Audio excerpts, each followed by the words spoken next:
The night smells of smoke and damp earth. Somewhere beyond the mist, a bell tolls slow, uncertain, as if even time itself hesitates to move forward. Beneath that fading sound, a village lies half asleep. The fires are low, their light trembling through chinks in timber walls. Chickens rustle in straw, a child coughs once, and the wind drags the scent of wood ash across the fields.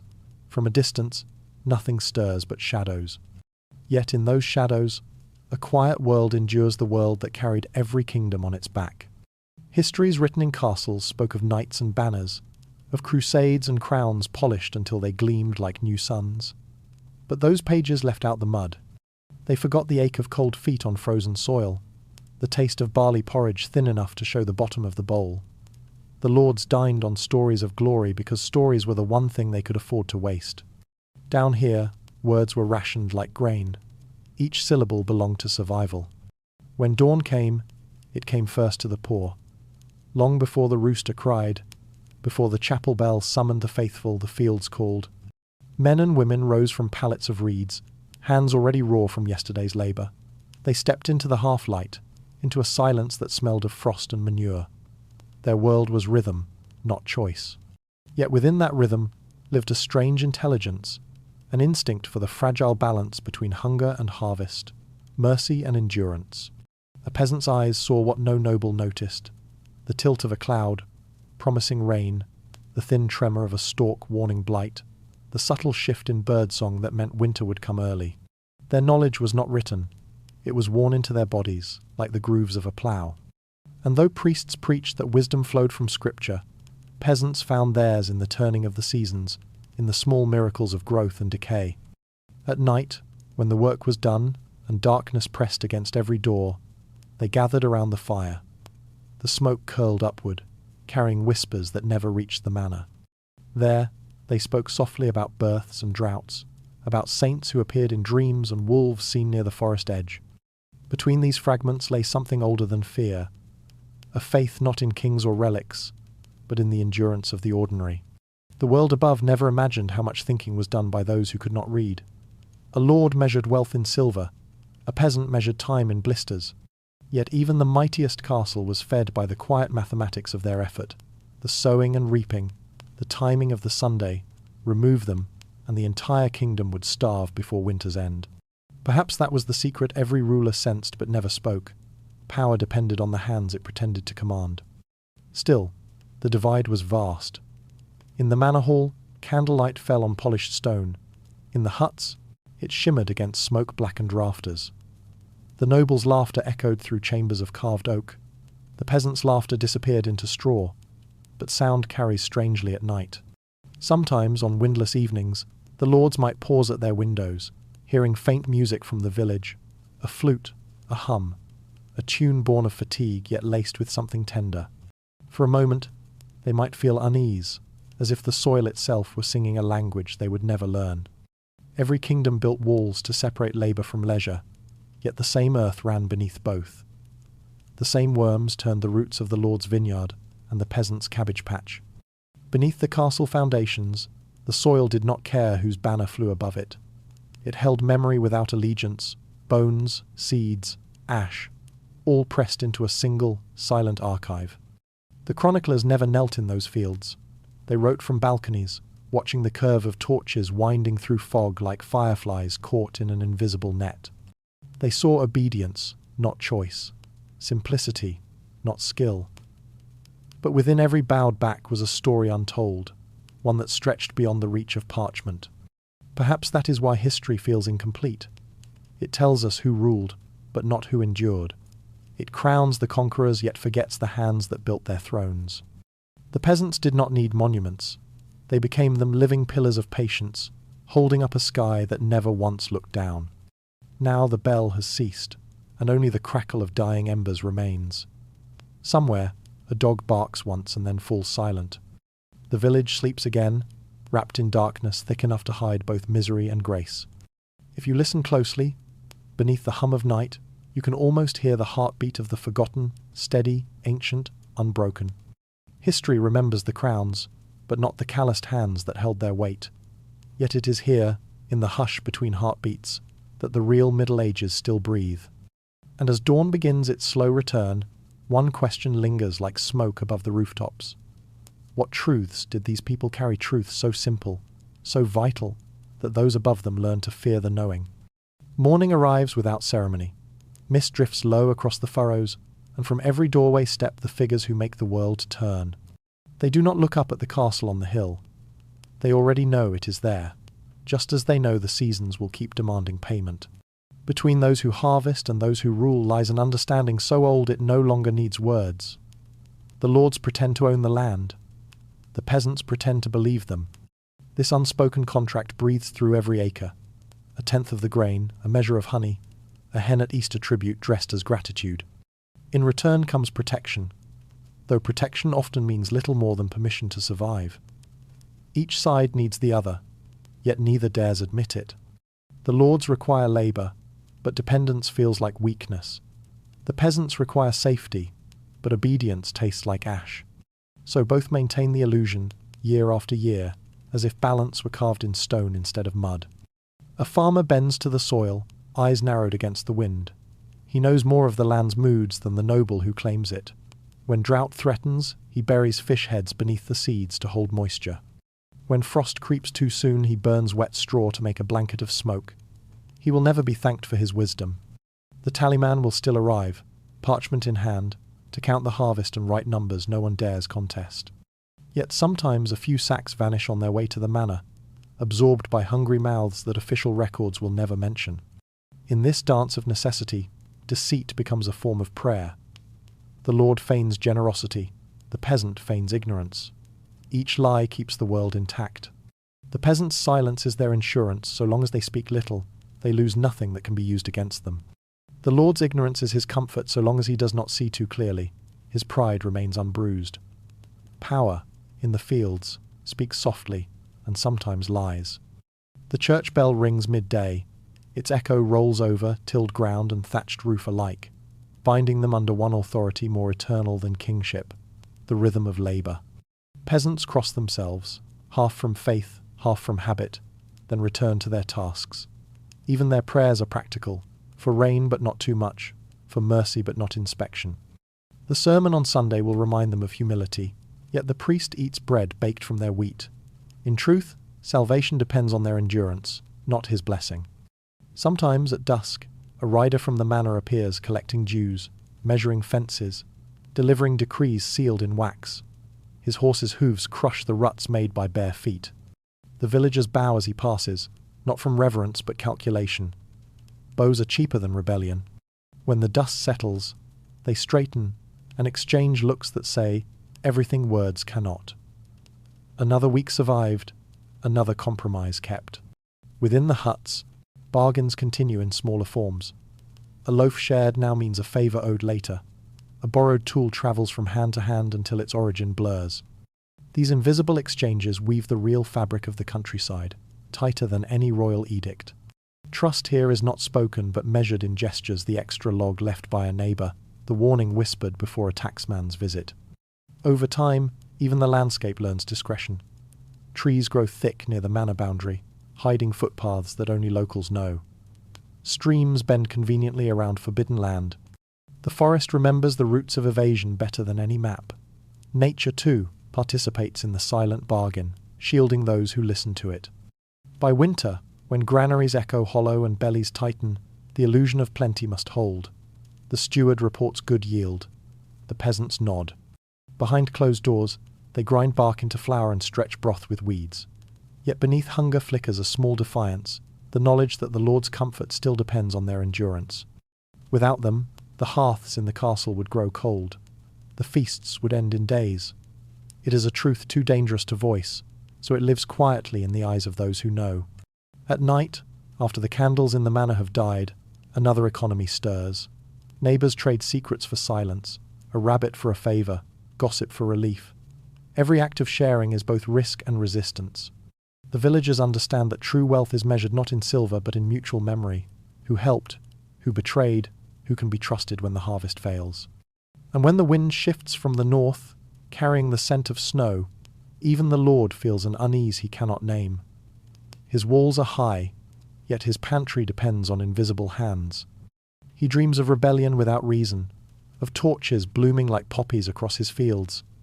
But come morning, all is calm again. The peasants bow, the taxes are tallied, and the old agreement holds for now.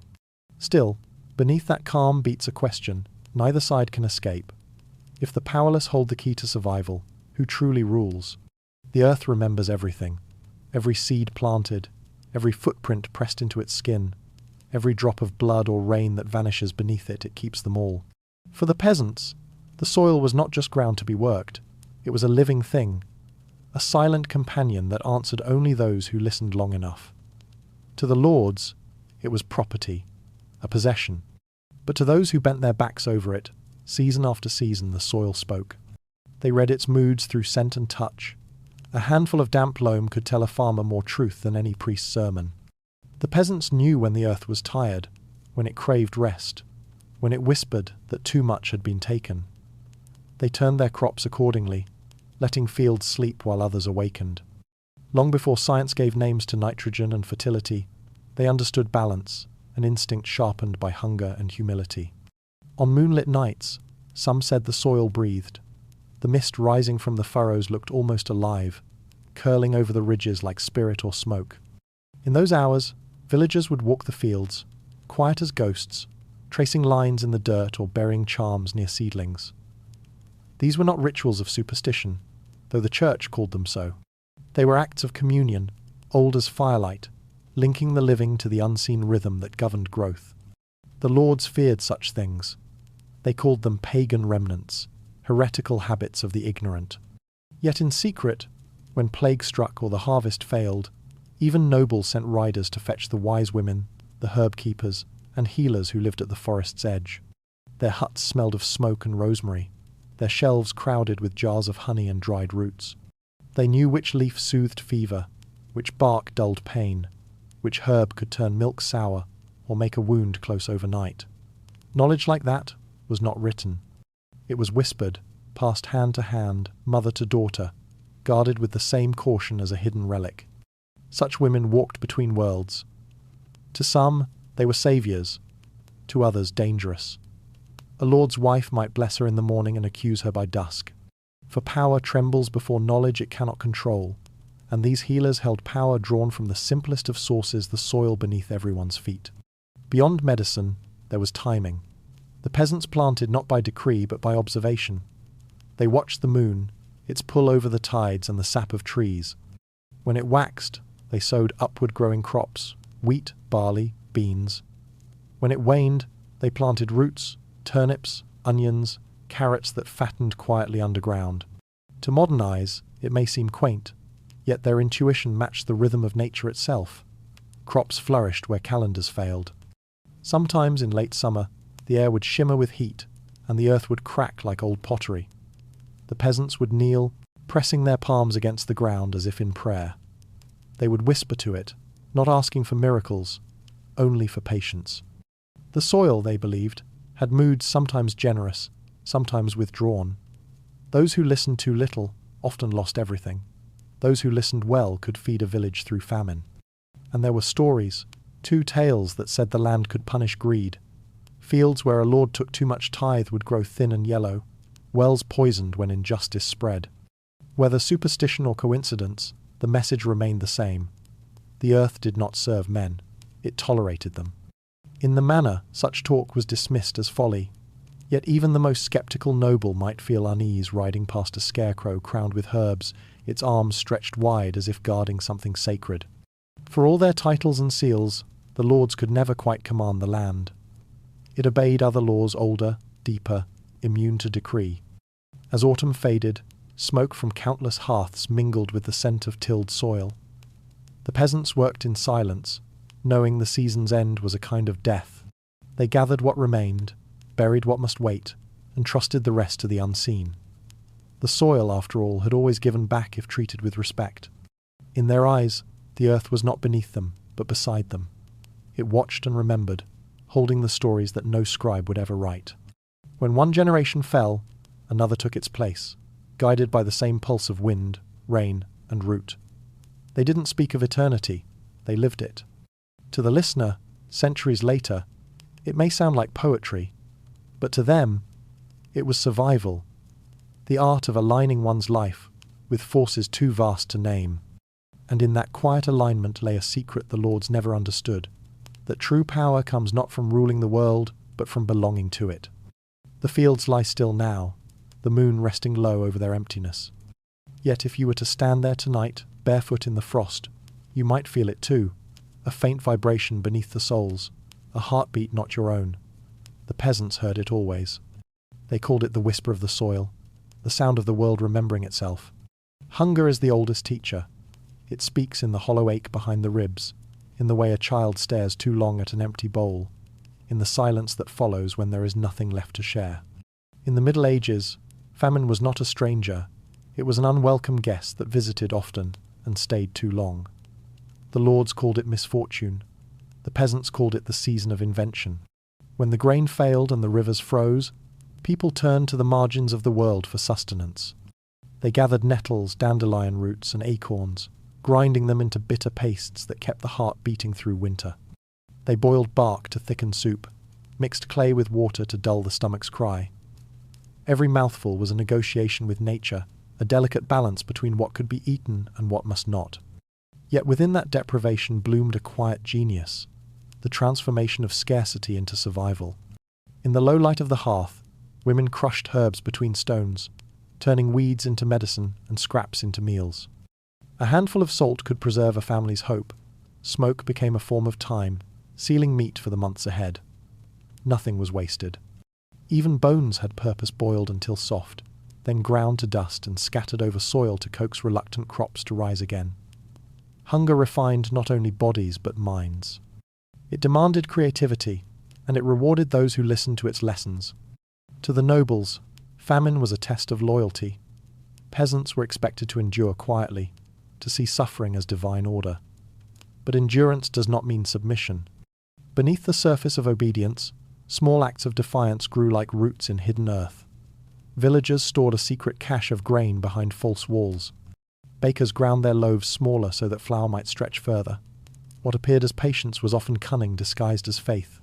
At night, as the wind howled across frozen fields, families huddled together, passing tales older than their hunger. They spoke of years when the harvest failed and the rivers turned to dust, and how their ancestors survived by eating bark soup and hope. These stories were more than comfort, they were instruction manuals written in memory. Every hardship became a lesson for those yet to be born. In the depth of famine, imagination turned into a weapon. Some peasants believed that hunger sharpened the soul, stripping away vanity and teaching humility before the earth. Others saw it as punishment sent by heaven to test human resolve. But whether divine or mundane, hunger carried its own strange clarity. It made the world simple again. Warmth, water, bread. Everything else was illusion. One winter, they said, a village in the north survived by catching crows. Another learned to bake a kind of bread from boiled lichen. When spring finally broke, the people emerged gaunt but alive, their faces thin yet fierce, with the knowledge that nothing, not even nature's cruelty, could unmake them. Their inventions became traditions. What began as desperation hardened into culture, passed through generations until necessity was mistaken for custom. It was through these seasons of famine that peasants became alchemists of the ordinary. They discovered that ash could sweeten soil, that spoiled milk could raise bread, that patience itself could preserve life. Each solution was a spell against despair, born not in laboratories but in smoke-filled huts where the only instruments were hands and memory. And yet, for all their resourcefulness, the balance was fragile. A single cold month could undo a year's work. When the stores ran dry, they turned to barter and quiet cooperation. A fisherman might trade dried eels for grain, a shepherd might share wool in exchange for turnips. The Lord's laws forbade certain trades, but hunger has little respect for law. Beneath the watchful eyes of stewards, a shadow market thrived, a silent rebellion sustained by need. Even the children learned to forage, memorizing which mushrooms fed and which killed. In their small palms, knowledge replaced innocence. They grew up fluent in the language of survival, the texture of roots, the smell of spoiled flour, the sound of a stream that promised fish. These were the alphabets of endurance, unrecorded yet essential. Hunger also changed the spirit. It made faith both fragile and fierce. Some cursed God for his indifference, others found him in every crust shared between trembling hands. The line between gratitude and resentment blurred, but the ritual of eating however little there was remained sacred. Every meal began with silence, a moment to honour what the earth had surrendered and what had been spared. In this way, famine became a mirror. It revealed who people truly were when stripped of comfort, who would share, who would hoard, who would risk their lives for another. The Chronicles of Kings never told these stories. They wrote of wars and treaties while entire generations survived on leaves and imagination. Yet out of that hunger came something indestructible, the art of making enough from nothing. The peasants' hands became laboratories, their huts became schools of endurance. While nobles measured wealth in coins, peasants measured wisdom in meals survived, and when the fields finally greened again, when the first shoots pierced the thawing ground, they did not rejoice loudly.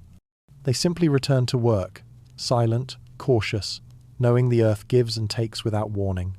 In the end, their greatest secret was this: hunger could take everything, strength, pride, even joy, but it could never take their will to begin again. In every village, there was always one door people knocked on after dark. It belonged to the woman who knew things the priest condemned and the Lord quietly relied upon.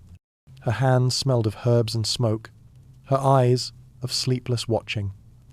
She was not noble, yet she held a kind of power that frightened both heaven and earth. The peasants called her the wise woman, the midwife, or sometimes, when whispers turned sharp, the witch. But she was neither saint nor sorceress. She was simply the memory of an older world, one that understood healing as a conversation between body and nature. Her remedies did not come from scripture or science, but from observation, watching how dew gathered on certain leaves, how animals sought particular roots when wounded, how the moon's pull changed the rhythm of pain. When a child burned with fever, she brewed willow bark to draw the heat away. When coughs racked a household, she hung dried thyme above the hearth to cleanse the air. If a mother laboured too long in childbirth, she whispered over a cup of warm ale, mixing faith with instinct. And often, the child lived. The Lord's physician, educated and perfumed, might sneer at such methods, yet when his own daughter fell ill, his servant rode through the forest to fetch her. He paid her in silver but swore her to secrecy. To admit that a peasant's knowledge could outmatch a scholar's was unthinkable. Still, behind closed doors, her herbs found their way into noble chambers, disguised as miracles or coincidence. The church watched these women with wary eyes. Healing was meant to flow from holy hands, not mortal ones. But the wise women belonged to no order but their own. Their prayers were murmured to the earth itself. They blessed the soil before planting medicinal herbs, whispering gratitude to the unseen spirits that kept them alive. The boundary between medicine and magic was thin, yet it was not the women who blurred it. It was those who feared what they could not name. Their gardens were sanctuaries. Behind low fences of woven willow, strange plants grew. Foxglove, deadly and beautiful. Yarrow, whose feathery leaves stopped bleeding. Mandrake, whose twisted roots looked eerily human. Children were warned never to enter, yet when sickness came, every path led there. The wise woman never refused help. She asked only for quiet, for trust, and perhaps a loaf of bread left at her door. But knowledge was dangerous currency. A healer who saved a life could just as easily be blamed for a death. When a cow sickened or a storm ruined the barley, suspicion spread faster than illness. The same hands that had been kissed in gratitude could be bound in accusation. The village would gather, uneasy, torn between reverence and fear. To heal was to hold power, and power was rarely forgiven. Still, the work continued. By candlelight, she crushed dried herbs with a stone, listening to the night beyond her window, the distant barking of dogs, the creak of the forest in the wind. Sometimes she spoke to herself, or perhaps to the spirits of those who had taught her. Mothers, grandmothers, a lineage of women who had learned to coax mercy from the wild. Her hut smelled of sage and secrets. She knew how to draw venom from wounds and sorrow from hearts. Not all her cures were physical. She listened to dreams, to the heaviness behind words. When a man could no longer sleep because guilt haunted him, she gave him poppy tea and told him stories of forgiveness. When a widow refused to eat, she placed her hands on the woman's shoulders and reminded her that grief, too, must be fed before it can be released. To outsiders, it was superstition. To those who lived by it, it was survival. The herbs were not symbols. They were the accumulated intelligence of generations who had no doctors, no medicines, no margin for error. The wise woman's practice was the science of desperation, shaped by centuries of trial and memory. When plague swept through the land, it was said that her house remained untouched. Smoke poured from her chimney as she burned rosemary and vinegar to cleanse the air. Those who dared knock were given a sprig to hang above their beds, and sometimes, miraculously, they lived. The priest called it heresy, the villagers called it hope. By the time she died, her name was both cursed and blessed. The church buried her outside consecrated ground, but on the first night of spring, people still left offerings of bread and milk where her garden had been. Her herbs grew wild now, unkept but thriving, their roots reaching deep into the soil. It was as if the earth itself remembered her touch. In the centuries that followed, her kind would vanish, burned from the record but not from memory. Yet each time a fever breaks beneath a simple brew of willow or thyme, her wisdom speaks again quiet, persistent, and undefeated. The forbidden healing never truly died. It only learned to whisper. Faith was the air they breathed, though it was rarely pure. It drifted through the villages like smoke, part incense, part ash. To live in the Middle Ages was to live beneath a sky filled with unseen eyes, both divine and human. The church spoke of salvation, but salvation had rules, and rules were expensive. For the poor, belief was not a choice. It was survival's shadow. The peasants prayed as they worked. Their fields became altars, their tools instruments of worship. They marked the sign of the cross before cutting bread, whispered blessings before sleep, and thanked the saints for rain unless the rain drowned the harvest, in which case they whispered to something older, something the priests would not name. Theirs was a faith of necessity, not perfection. Each village had its rhythm of devotion: church bells at dawn, confession at dusk, fasting on Fridays, feasting on saints' days when food allowed. Yet between those rituals, a parallel faith endured the quiet inheritance of pre-Christian belief, too deep to erase. On the edge of every field stood an oak or ash tree where ribbons fluttered in secret wind.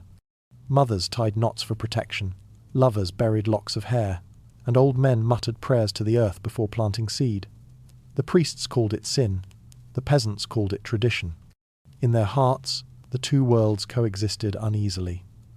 They knelt in church on Sunday and poured milk at the crossroads on Monday night. They lit candles for the Virgin Mary and for the spirits that guarded the well. They feared God's wrath, but trusted the moon's light. In this mingling of sacred and forbidden, a deeper kind of truth was born, one that belonged entirely to those who had no power but their endurance. The church, watching from its stone towers, understood the danger of such independence. Faith was meant to flow downward, from altar to pew, from priest to soul. But these peasants carried belief like embers, glowing in every hut and hearth, impossible to collect. So sermons grew harsher. The words witchcraft and heresy began to take shape on the tongues of men who had never known the hunger of the fields. Yet not even fear could silence the old ways completely.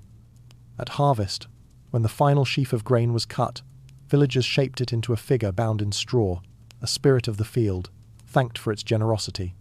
The effigy was hidden until spring, then burned to ensure renewal. To outsiders, it was superstition. To those who watched the seasons turn, it was an act of gratitude, a promise to the unseen that life would continue. When lightning struck a barn or disease took a child, faith wavered. The priest spoke of sin. The people looked to the stars. Some said fate could be read in their movement, that constellations whispered of floods and fortune. Others found solace in symbols carved into wooden doors, crosses, circles, spirals, each marking a home as protected. It was faith reimagined through fear, fear reshaped by wonder. There were stories, too, of travellers who carried relics from distant lands, bones said to heal the sick, or vials of water from holy springs. But relics were for the rich. The poor found holiness in simpler forms. A child's laughter, a loaf that rose against the odds, a dawn without frost. For them, every small mercy was proof that someone or something was listening. Still, whispers travelled. The wise woman's cures, the midwife's charms, The farmers' quiet offerings, each act of devotion outside the church's blessing became suspect. Spies and confessors blurred together. Neighbours began to fear their own kindness. In this climate, faith and fear became one. The line between prayer and heresy thinned until no one could see where it ended. Yet beneath that fear lived an extraordinary calm. In the hush before dawn, when even the roosters held their breath, peasants felt closest to the divine. The world was vast, the stars infinite, and for a fleeting moment all hierarchies dissolved. A man with bare feet and cracked hands could look to the heavens and feel the same awe as a king. In that silence, God was no longer distant. He was the warmth of a small fire, the mercy of thawing ground, the whisper that life, however fragile, still mattered. Faith in the Middle Ages was not blind. It was bruised but enduring. It survived the lash of fear, the burn of accusation, the chill of indifference.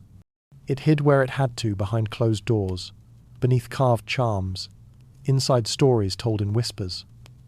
It was not the faith of saints, but of survivors. And perhaps that is why it frightened those in power. For while the church could command obedience, it could never command love. Love of the earth, of family, of the unseen kindness that persisted in spite of suffering. Those belonged to the peasants. And in their quiet hearts, that love was heresy enough. Every kingdom had its crown, but the villagers had their own thrones made not of gold, but of patience. Beneath the shadow of towers and banners, each hamlet ruled itself in quiet defiance, a world within a world. Though the nobles believed they governed from their distant halls, true order flowed from the well at the centre of the village, where voices mingled and judgment was passed without ceremony. The village was its own monarchy, though it wore no crown. Its rulers were time, weather, and rumour. Its laws were older than parchment, born of necessity, not decree. The blacksmith held more influence than the priest, the midwife more respect than the reeve. Power here was measured not by title, but by usefulness. The one who could heal, who could mend, who could listen, these were the true nobility of the soil. Each morning began with the soft parliament of daily life. Women gathered at the well, trading news with laughter disguised as gossip. Men repaired fences, their conversations drifting between complaint and advice. Children darted between them like messengers, carrying fragments of talk that would later become stories. Decisions were made in these exchanges: who would help repair a roof, who would lend seed grain, who could be trusted when the tax collector returned. The Lord's steward might arrive once a month to collect dues or deliver warnings, but when he left, the real governance resumed. The villagers solved their disputes in the simplest way possible, through talk, through shared labour, through the invisible web of obligation that bound every family to the next. To defy that web was unthinkable. To uphold it was survival itself. No written record preserved these small councils, but their wisdom shaped more lives than any royal decree. When floods came, they rebuilt together. When wolves prowled too close, they organised watches. The church might bless their efforts afterward, but the blessing always came after the work. The village functioned not by divine right, but by common sense, refined through centuries of hunger and habit. At its heart was the elder, the keeper of memory, not always the oldest, but always the most trusted. His word carried weight because it was measured, not loud. He knew every lineage, every feud, every debt of gratitude. In his silence lay authority. He was a living ledger, his mind an archive of promises and warnings. When he spoke, the others listened, not because of law, but because of truth. Beneath him, the social hierarchy stretched like the roots of an ancient tree, hidden, intricate, impossible to map. The carpenter depended on the shepherd, who relied on the spinner, who needed the blacksmith. Everyone's survival was tangled in everyone else's. Even the poorest beggar, sweeping the chapel steps, served a purpose. Remove one, and the whole structure trembled. In this way, the village mirrored the forest, every life feeding another, decay turning quietly into growth. Yet harmony was not peace. Grievances festered like blight beneath the soil. A borrowed plough returned broken, a fence repaired too late, a rumour spoken too easily. These could spark feuds that lasted generations. But even vengeance had its rules. Retaliation could never risk the harvest, never threaten the shared rhythm that kept them alive. Rage was postponed until winter, when work slept and tempers could safely awaken. In the evenings, as smoke drifted from every chimney, The invisible court assembled again, this time in taverns or around fires. Ale loosened tongues, laughter softened grudges. Songs replaced decrees, stories carried judgment. A man's reputation was tried and tested in the space between verses. To be mocked in song was punishment enough. To be remembered kindly in one was immortality. Through these rituals, the peasants created their own form of governance, an unwritten democracy born of dirt and endurance. They needed no parchment seal to declare allegiance. The bond of survival was contract enough. Each person's labour was a tithe. Each act of kindness, a kind of tax. No lord could legislate that. What the nobles never understood was that beneath their authority, another kingdom thrived, one ruled by silence and mutual understanding. The peasants' obedience was performance. Their true loyalty was horizontal, not vertical. It flowed between neighbours, not upward toward a throne. And though the castle loomed above them, its silhouette dark against the dusk, it was the village that kept the world turning. Its people governed by instinct, compromise, and the subtle art of coexistence. They were subjects of kings by name, but citizens of the earth by nature. If a stranger wandered into such a place, he might see nothing but simplicity. Yet behind every nod, every pause, every unspoken favour, lay a code older than any heraldic law, a fragile, self-sustaining balance between power and peace. The village ruled itself, quietly, invisibly, while the lords congratulated themselves for keeping order. But order was never theirs to give. It was the peasant's secret kingdom, hidden in plain sight, governed not by fear, but by necessity, preserved through humility, and the deep understanding that survival itself was the highest form of sovereignty. Every age hides its rebellions. In the Middle Ages, defiance did not always wear a sword or raise a banner. Sometimes it hid in plain sight, in a pattern sewn into cloth, a verse murmured in the fields, a carving on a church door.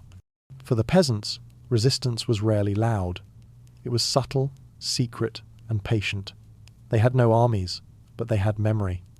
And memory, once planted, was impossible to uproot. In the long winters, when work paused and silence stretched between the days, women sat by the fire, spinning flax and whispering songs. The threads twisted through their fingers like stories stronger together than apart. Patterns emerged, repeating across generations. Spirals, crosses, flowers with hidden meanings. Each symbol was a kind of prayer, a mark of identity that the lords could not read. To the untrained eye, it was simple decoration. But to those who knew, it was a language one that carried warnings, promises, and grief. The spiral meant endurance, the never-ending turn of life and toil. The knot stood for loyalty to kin, to soil, to truth. A sheaf of barley embroidered near a hem said, "We belong to the earth, not to you."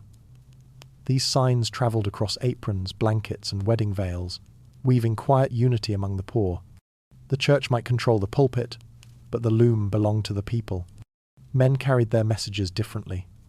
In taverns and on long walks to market, they turned resistance into rhythm. Ballads disguised truth as entertainment. A song about a clever fox outwitting a hunter was really about a farmer deceiving the taxman. The tale of a lost king returning in secret spoke of hope that justice might someday wake. The lords forbade such songs, calling them foolish tales. Yet they spread faster than laws sung in whispers, hummed by children, remembered when memory itself was dangerous. In the carvings of wood and stone, too, resistance left its trace. On church pews, one might find faces half human, half leaf, a green man hiding amid the saints. To the peasants, he was the spirit of renewal, a reminder that nature remained untouched by hierarchy. To priests, he was harmless decoration. But every time a villager knelt beside that carved face, they felt the old world still watching, still alive. Even tools bore symbols of defiance. A blacksmith might etch a sun wheel on an iron latch, both blessing and protection. A potter could hide a mark beneath a jug, unseen yet known. These acts were small, almost invisible. But in a world where speaking could condemn, invisibility was freedom. The peasants' rebellion was made of whispers, not wars. Their secrecy was not cowardice, it was strategy. The lords expected resistance to come from force, not from art. They could burn fields, but not meanings. They could punish words, but not melodies that sounded like prayers. Every generation added new layers, new disguises. What could not be said was sewn, sung, or carved, until even those who made it forgot where defiance ended and devotion began. Sometimes, though, the mask slipped. When taxes grew unbearable, when soldiers trampled the fields, when winter came too soon, the anger surfaced. Songs became sharper. Embroideries showed shackles broken, hearts aflame. One legend spoke of a young woman who stitched a serpent onto the hem of the Lord's tablecloth, a warning disguised as beauty. The serpent's body wound through the fabric, its fangs pointed toward his crest. No one dared confess, but every servant in the hall saw it. The cloth was burned, the girl vanished, and yet her story remained. Each retelling grew the serpent longer, its eyes brighter. Some said it still lived, curling through the memory of every peasant who dared to dream of justice. The lords could never understand how such stories survived. They thought control meant silence, but silence can speak. It speaks through pattern, rhythm, repetition, the secret grammar of endurance. A verse hummed by a mother becomes a lullaby. The child grows and hums it again. Centuries pass, and the melody remains, stripped of words but still carrying the pulse of defiance. This was the peasant's genius. To resist without appearing to resist. To transform oppression into art, fear into beauty. Where the sword failed, the spindle endured. Where the law forbade, the song remembered. Their defiance was patient, knowing that time itself was on their side.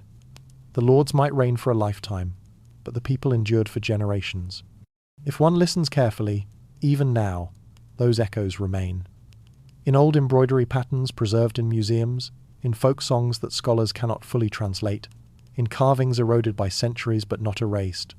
Each fragment is a survival, a message from the voiceless, still whispering beneath the noise of history. The peasants did not need to overthrow their masters to win, they needed only to outlast them, and in the quiet persistence of their symbols, they did. When the fires dimmed and the fields lay bare, they gathered again, spinning, singing, carving.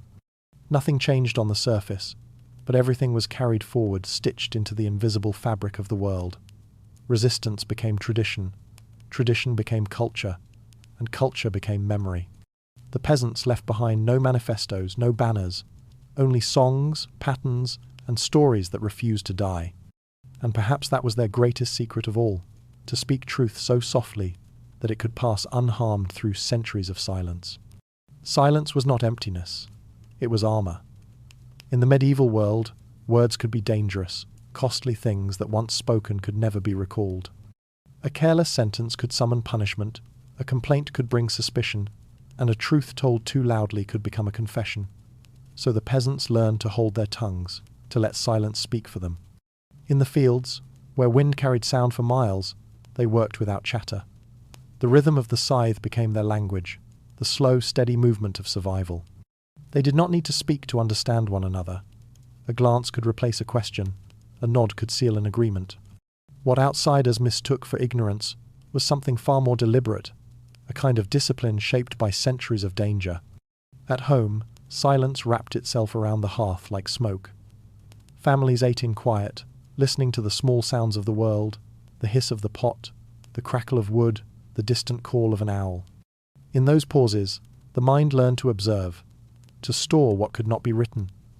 Memory became their archive, restraint their scripture. They knew that every listener could also be an informant, every friendly visitor a spy. Better to say nothing and be safe than to speak and be remembered. The lords and priests mistook this quiet for dullness. They saw bowed heads and thought submission, blank faces and assumed emptiness. Yet beneath that stillness lived an intelligence older than power. The peasants understood the art of appearing harmless. They perfected it until it became second nature. To be overlooked was to be free. Even their laughter was measured. At feasts, when ale loosened tongues, the humour danced carefully around truth. A joke could reveal too much. A song too bold could end with a rope. So, they mastered ambiguity, the ability to say everything without saying anything. It was a dangerous kind of poetry, born not of beauty but of necessity. There were stories told without words. The placing of an object, the leaving of a token. A bundle of twigs left at a threshold might mean warning. A loaf shared in silence could mean forgiveness. Communication travelled in gestures, like ripples across water. subtle enough to escape the watchful eyes of those above. Silence became a kind of intelligence. The less they said, the more they noticed. They could read faces as they read the weather, detecting shifts in mood as clearly as in sky. They knew when to bow lower, when to smile faintly, when to avert their gaze. Every movement was a calculation. In a world that demanded obedience, survival required performance. Sometimes the silence broke, but only in whispers. Around the fire, after midnight, they told their children stories that had no author, only inheritance. Stories of the Lord who tried to cage the wind, of the monk who forgot the name of God, of the farmer who fooled a king by pretending to be deaf.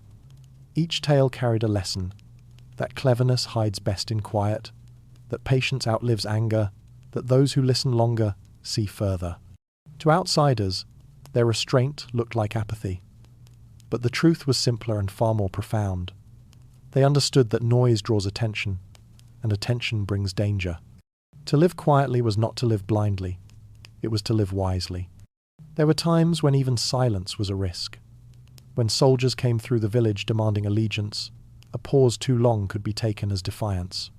Then silence turned into courage, the courage to say nothing even when words might save you. Many learned that lesson too well. But still, generation after generation, they held their peace. It is strange, perhaps, that an entire class of people could survive by withholding sound, and yet, through that restraint, they built a resilience that even the most powerful could not break. The lords ruled by command, the peasants endured by omission. Power spoke, but endurance listened. When dawn returned each day, the fields called them back into rhythm. The sound of hoes striking earth, of feet through mud, replaced conversation. It was not a silence of despair, it was a silence of focus, of belonging. Every sound that broke it had to earn its place. And in that quiet endurance lay their greatest secret, the ability to wait. Kingdoms shouted their victories, but the peasants watched, wordless, as those kingdoms rose and fell. Empires crumbled, but the people of the soil remained, steady as the heartbeat of the earth itself. In a world obsessed with speech, they discovered that silence could be louder than any declaration. It protected, concealed, and in time, transformed into strength. For when the lords lost their power and the priests lost their certainty, it was the silent ones who endured, because they had learned that survival needs no applause. Rebellion does not begin with a shout. It begins with a silence that grows too heavy to bear. It begins when the same sunrise that once meant survival starts to feel like punishment. When a man who has bent his back for 40 winters realizes the soil takes less from him than his Lord does. When hunger becomes a kind of clarity. In the early years, the anger was small and private. A muttered curse after a tax collector passed. A handful of grain hidden from the tallyman's eyes. A lie told in confession, small, deliberate, righteous. The peasants knew how to swallow their bitterness, but each swallow left something behind, like sediment settling at the bottom of a dark well. The fields themselves seemed to sense it. In some seasons, the wind carried a different sound, restless, metallic, like a whisper sharpening into a blade. Villages that once traded stories began trading resentment. They spoke quietly at first, between tasks, glancing over shoulders to be sure no ears lingered. The words were simple. Enough. Across England, France, and the German lands, the same thought took root in different tongues. The lords lived high on the backs of those who ploughed the earth, yet they called the peasants ungrateful. Tithes increased, rights diminished. A man could be hanged for snaring a rabbit on land his family had tilled for generations. His daughter could be taken to serve in the manor, his son forced to pay coin instead of labour coin that did not exist. Then came the sparks. A steward beaten on a lonely road, a tax ledger stolen and burned, a noble's messenger found floating in the river. Isolated incidents, they said. But fires spread faster than fear can contain them. By the summer of 1381, the fields of England were no longer silent. Torches replaced ploughs. The air smelled of smoke and justice. They called it the Peasants' Revolt, but it was less a revolt than a reckoning, a voice breaking centuries of enforced quiet. Men who had never travelled beyond their parishes began to march together, following rumours of freedom like pilgrims chasing a miracle. They carried farm tools, knives, and faith in one another. Some said angels guided them, Others said desperation did. Perhaps both were true. At first, their cause was simple. They demanded fair wages, an end to cruel taxes, and the right to own the ground they worked. But as the crowds grew, so did the vision. They began to speak of equality before God, of a world where no man was born to rule another. Words like justice and liberty, once reserved for kings, passed through cracked lips and calloused hands. The lords were unprepared. They had built walls to stop armies, not farmers. What they feared most was not violence, but the idea that the poor could think, that the powerless could imagine a world without masters. That was the heresy greater than any against the church, the heresy of awareness. The rebellion spread like a fever. Villages that had suffered in silence now echoed with the clamour of voices long restrained. In some towns, officials fled before the mob arrived. In others, gates were opened willingly, guards joining the marchers rather than fighting them. It was as if the kingdom itself exhaled centuries of held breath. But rebellion, like fire, devours quickly. The same fields that birthed it could not sustain it. Supplies dwindled, confusion spread. Leaders emerged and vanished like sparks in the dark. Some sought reform, others revenge. And behind every word of promise lingered the heavy certainty of retribution. When the marchers reached London, they found the city divided, half afraid, half fascinated. For a brief, impossible moment, the poor stood within the gates of power. They demanded audience with the boy king, Richard II, whose pale face looked too young to command obedience. And when they spoke, even he could not look away. Their demands were bold but reasonable. Freedom from bondage, fair rents, honest governance. For one heartbeat in history, the order of the world seemed to tremble. But power listens only long enough to prepare its answer. The king promised mercy. The rebels believed him. And in that belief, the rebellion began to die. Their leaders were lured to talks and struck down. Others were hunted, tortured, displayed as warnings. The torchlight that had once illuminated the fields faded back into embers. Silence returned, but it was no longer the same silence. The lords thought they had restored order, yet something irreversible had happened. The peasants had seen what fear tried to hide, that power is not divine, but human. That those who command are as fragile as those who obey. That every kingdom rests on the patience of its people, and patience, once broken, cannot be mended. In the years that followed, the memory of rebellion was buried carefully. Priests preached obedience. Chroniclers minimized the event, calling it madness, folly. But memory has its own stubborn roots. Around fires, in whispers, stories persisted of a time when men and women dared to speak as equals, when the poor stood taller than the towers that oppressed them. Each retelling softened the violence and sharpened the meaning. The rebellion became not a failure, but a parable. Parents told their children, once the earth itself rose up. Once the lords trembled. Once the poor remembered their strength. And though centuries would pass before such fire returned, the spark never went out. It smouldered in the same soil that fed them, waiting, watching. The peasants went back to their ploughs, their silence, their endless work. But beneath that stillness, the fire endured, small, patient, eternal. For revolutions do not begin or end in battle. They begin in the quiet of ordinary hearts, and they wait there, glowing, until the next wind comes to feed them. The fire burned bright, then vanished. When dawn returned to the villages, it found fields trampled, barns empty, and silence heavier than before. The rebellion had ended not with victory, but with the slow closing of a fist. Those who had shouted in the streets now spoke only in whispers, and even whispers carried risk. The king's banners flew again. The world appeared unchanged, yet beneath that illusion something had cracked forever. The punishment came swiftly. Riders with royal crests swept through the countryside, carrying lists of names inked in trembling hands. They came to make examples. Men were dragged from beds before their families, their crimes recited in tones as cold as iron. Disobedience, treason, insolence. The words were the same everywhere, practiced until they lost meaning. For the crown, justice was a spectacle, an act of theatre meant to remind the living what happens when the low forget their place. In one village, a gallows rose, where the maypole once stood. The children were told to watch. The priest muttered prayers that caught in his throat, his voice breaking with every name he recognized. Mothers clutched their sons, afraid to breathe. When the ropes tightened, even the crows went silent. The wind shifted, and life went on, but the air would never again feel clean. The lords called it restoration. The peasants called it warning. But what the officials did not understand was that terror has limits. Fear may still the body, but it cannot erase memory. For every man hanged, 10 others remembered his courage. For every woman punished for harboring fugitives, a dozen others learned where to hide the next one. Repression breeds silence, but silence is fertile ground. Those who survived carried their grief quietly, folding it into their daily rituals. A widow might hum an old song while kneading dough, a melody no one dared to identify. A farmer might plant his fields in a new pattern, one that spelled a name only from above.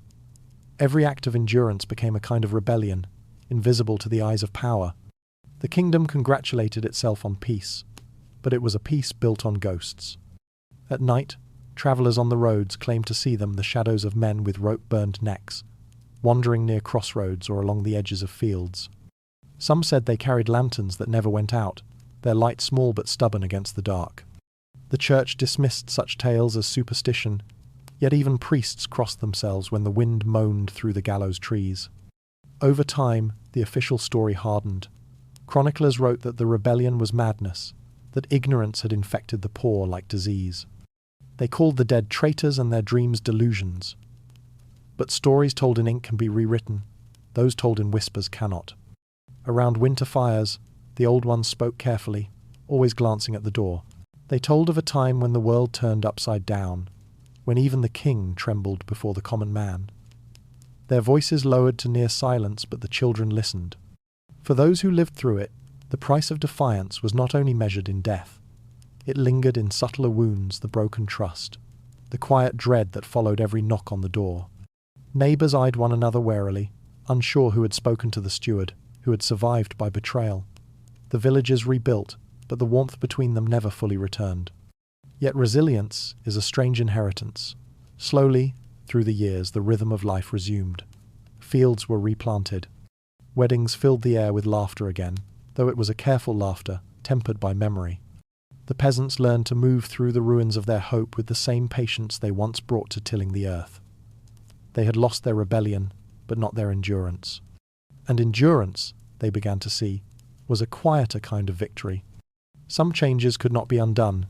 Even the lords, satisfied with their punishment, began to sense unease.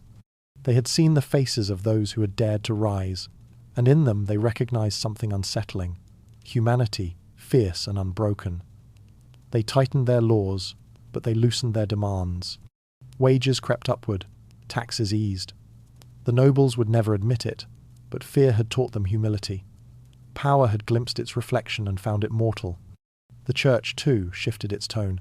Sermons that once thundered with condemnation softened into compassion. Priests began to preach about mercy, about the dignity of labour, about how Christ himself had been poor. It was not kindness, it was caution. The rebellion had revealed what every throne fears, that faith can change allegiance. If heaven could belong to peasants, perhaps the earth might one day follow. Still, the memory of fire lingered. In every ploughed field, a trace of ash remained. When the wind blew just right, it carried the faint scent of smoke, the ghost of a promise unfulfilled. The peasants did not speak of it openly, but when their children asked about the gallows hill, they answered with careful honesty. That is where men died for believing the world could be fair. Nothing more needed to be said. The children grew up with that silence stitched into their souls. Years passed, and the rebellion faded from chronicles, but not from hearts. In taverns, old men sometimes raised a cup in secret remembrance, toasting those who walked to London. A few relics survived: a broken scythe, a hidden parchment, a pendant carved with a clenched hand. Meaningless to outsiders, sacred to those who remembered. The rebellion's true victory was not in battle but in perspective. The peasants had seen the machinery of power from within, and once seen, it could not be unseen. The spell of divine authority was broken. The lords could kill bodies, but not the idea that men born to labour could also be born to think. That realization spread quietly, infecting the centuries ahead. Revolutions would come again, carried by new generations who would never know the names of those first dreamers, but who would inherit their courage all the same. In the evenings, as the sun sank behind the hills, the villagers sometimes gathered at the edge of the fields, the same fields where the first murmurs of rebellion had been born. They stood in silence, watching the light fade. No one spoke of freedom anymore, but in their stillness there was something deeper, a kind of knowing. They had learned that defiance is not always noise and blood. Sometimes it is simply endurance, the refusal to forget. When the church bells rang for prayer, their echoes rolled across the land, the same notes that had once summoned obedience. But now, beneath the sound, another rhythm pulsed the heartbeat of memory, steady and unstoppable. History would move on, as it always does, written by victors who would call themselves wise. But somewhere beneath that script, the truth waited, patient as the soil itself. Because the poor do not vanish when their rebellions fail. They sink into the earth, becoming its memory, its conscience. Every seed planted after that uprising carried a trace of what was lost and what was learned. The land remembered, even if the chronicles did not. And perhaps, in that way, the peasants had won after all. For power dies in generations, but endurance belongs to eternity. History, the official kind, is written by ink, but the truer kind, the one that breathes, is carried by voices. Long after the parchments turned brittle and the scribes forgot their lines, the peasants remembered. They had no books, no libraries, no right to record their lives. Yet they built an archive the lords could never touch, woven not from paper, but from sound. Each winter, when darkness came early and the fields slept beneath frost, the people gathered. The fires burned low, and around them, stories unfurled like smoke. Some tales were no longer theirs to date. They had been told too many times, shifting shape with each retelling. A father passed them to his children. A grandmother whispered them before sleep. A traveller shared them on long roads where no guards patrolled. And with every breath, history survived not as fact, but as heartbeat. They told of the uprising that had failed, but not as failure. The dead became heroes, the traitors became martyrs, and time softened the edges until pain turned to pride. In these stories, no one died in vain. The rebellion lived on in the mouths of those who still bent to the soil, as if speech itself were an act of resurrection. But not all tales were of war. Many were quiet, the birth of a lamb on a stormy night, the strange lights seen over the moor, the mysterious hermit who healed the sick. Truth and wonder mingled freely. The line between memory and myth blurred, but no one cared. They understood something modern minds often forget, that facts feed the mind, but stories feed the soul. The lords dismissed such storytelling as idle chatter. They did not understand its danger. A written record can be burned, but a spoken one multiplies. It changes shape, hides meaning within metaphor, and slips through walls uninvited. Words spoken from heart to heart are impossible to police. The peasants had found the only freedom left to them, the freedom to remember out loud. Some storytellers became legends themselves. They were the keepers of what others dared not say, carrying whole generations inside their minds. One might know the lineage of every family within 10 miles, another could recite entire songs without a single mistake.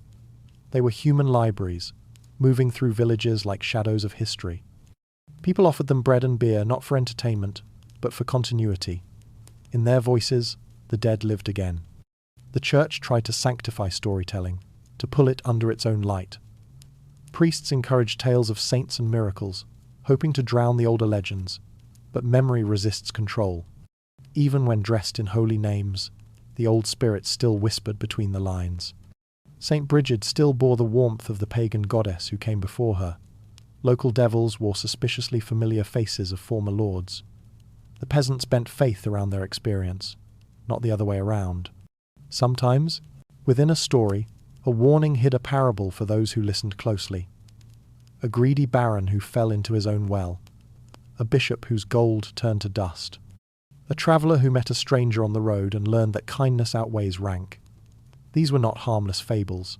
They were quiet acts of judgment, disguised as bedtime tales. The listeners nodded, understanding without words that truth survives best when wrapped in imagination. There were songs, 2 melodies that carried memory like pollen on the wind. Some were work songs, keeping time in the fields. others were laments sung for those lost to hunger or war. The lyrics changed over centuries, but their rhythm endured. You could walk 1,000 miles and still hear the same tune, softened by accent but recognizable, like a shared heartbeat stretching across generations. The oral archive was not perfect. It forgot, it exaggerated, it invented.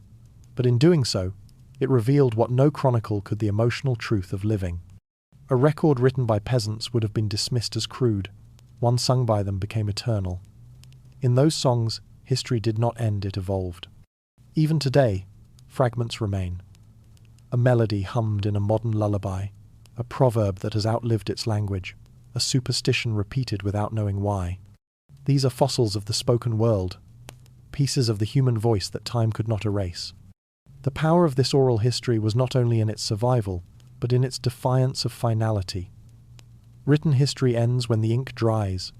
Spoken history never ends, it transforms, it travels, it hides in the breath of those who retell it. That was the peasant's gift to time, to make memory living again. When the night deepened and the fire sank low, the storyteller would pause. The silence between words became as important as the words themselves. Children leaned closer. Elders closed their eyes, not to sleep, but to remember. In that stillness, the air seemed to hum with all the voices that had come before. It was as if the earth itself were listening. No one took notes. No one needed to.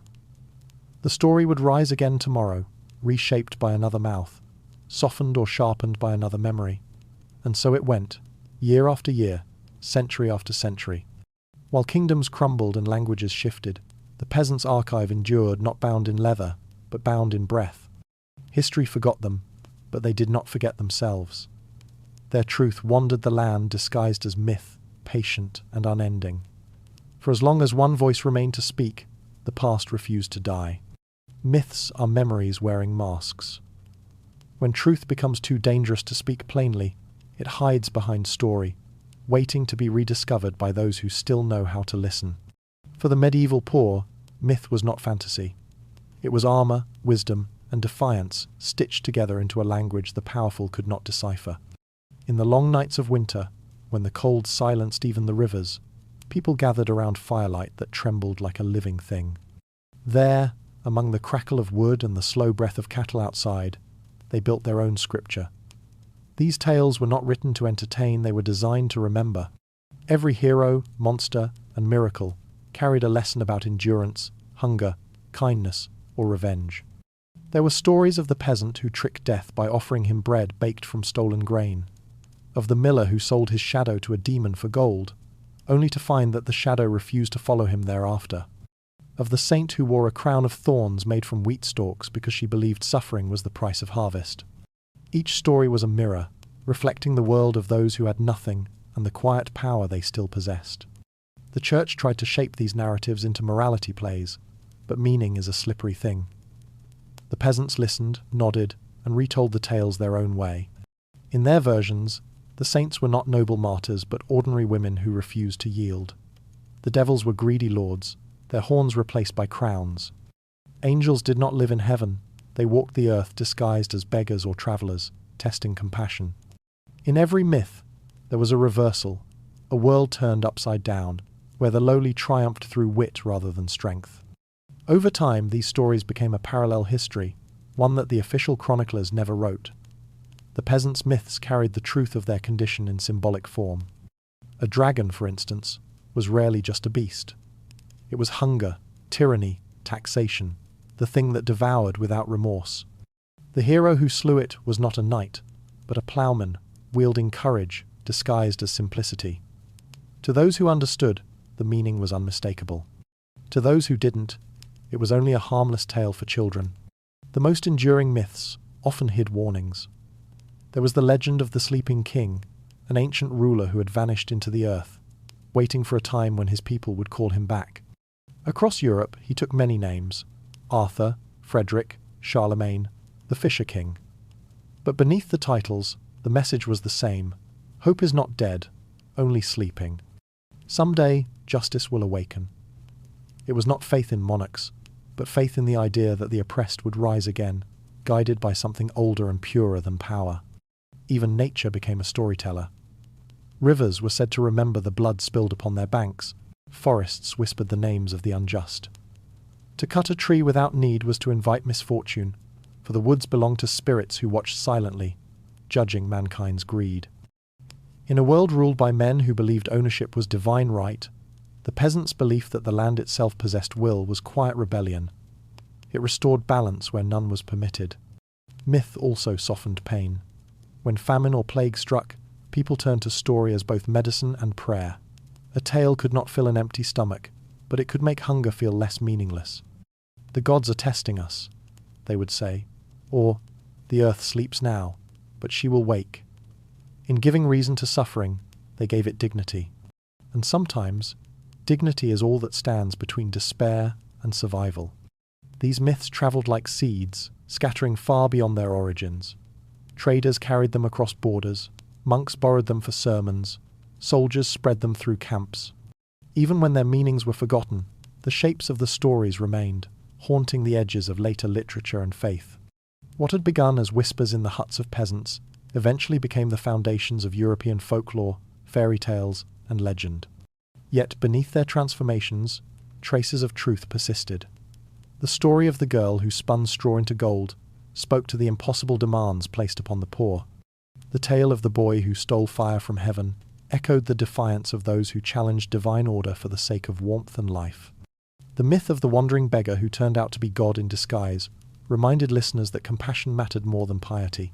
These were not escapist fantasies, they were ethical codes, survival manuals dressed as dreams. The villagers understood that myth was more than memory. It was a bridge between the seen and unseen. When they spoke of the green man rising each spring from the forest, they were not worshipping pagan gods. They were honouring renewal, the idea that no winter, no tyranny, lasts forever. The green man was every farmer who sowed again after loss, every mother who bore life in famine, every hope that refused to die. He was them, disguised as myth. But myths, like people, were vulnerable. The church declared many of them heretical, replacing the old cycles of rebirth with singular salvation. Yet suppression only made them stronger. The stories retreated underground, told in whispers, encoded in songs and symbols. A carving of vines around a church doorway, a saint with oddly wild eyes, a lullaby about returning light, all these carried fragments of what could not be destroyed. Generations passed, and even the tellers forgot the origins. What remained were echoes, fragments of phrases that still soothed, frightened, or inspired. "The wheel turns," they said when misfortune struck. "The world remembers," they murmured when justice was delayed. These phrases were fossils of the old myths, stripped of their gods but rich with their wisdom. And somewhere within all this remembering lay a deeper mystery. That myth itself may be the oldest form of survival. Empires collapse, languages fade, but story endures, adapting like water to every vessel it touches. A tale told beside a medieval hearth could outlive its teller by centuries, reshaped into countless forms, yet carrying the same pulse of meaning that truth, however buried, always finds a way to speak. In the end, these myths did what no army or law could achieve. They kept the spirit of humanity intact. They gave the nameless a voice, the voiceless a lineage. When everything else was taken, their land, their labour, even their lives, their imagination remained free. And perhaps that is why even now we still tell them.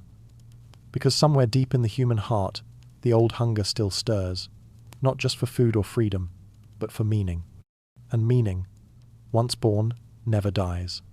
The peasants may have vanished into history's margins, but their stories did not. They drifted forward, carried by time, wearing new faces but whispering the same truths. Listen closely, and you can still hear them. Beneath fairy tales, beneath folklore, beneath the quiet hum of every bedtime story told to chase away the dark. The myths survived because they had to. They were memory disguised as wonder, rebellion disguised as prayer, endurance disguised as hope, and through them, the forgotten became eternal. Grief was the constant shadow of the Middle Ages. It lived not only in death, but in the thousand small losses that came before it, the withering of a crop, the breaking of a tool, the fading of a loved one's face in memory. It waited at every threshold, familiar as hunger, patient as the changing of the seasons. The peasants did not speak of it often. They carried it like stones in their pockets, heavy but necessary for balance. For them, mourning was not a single moment, but a way of living. Death was woven into the pattern of each day: the lamb slaughtered, the neighbour buried, the child who did not survive the frost. The church told them to find solace in heaven, but heaven felt far away, too distant to feed an empty stomach or warm a lonely bed. So they found solace where they could, in work, in ritual, in the rhythm that continued no matter who was lost. When a villager died, the entire community became a single, breathing body of sorrow. They walked in slow procession to the graveyard, boots sinking into mud, prayers murmured low enough that the wind could steal them away. The bells tolled, but softly, as if even metal feared to disturb the silence of the soil. Afterward, the mourners returned to their huts, lit candles, and sat in wordless vigil. Some prayed, others simply stared at the flame, listening to it flicker like a heartbeat refusing to end. They had no luxury of prolonged despair. The fields would not wait.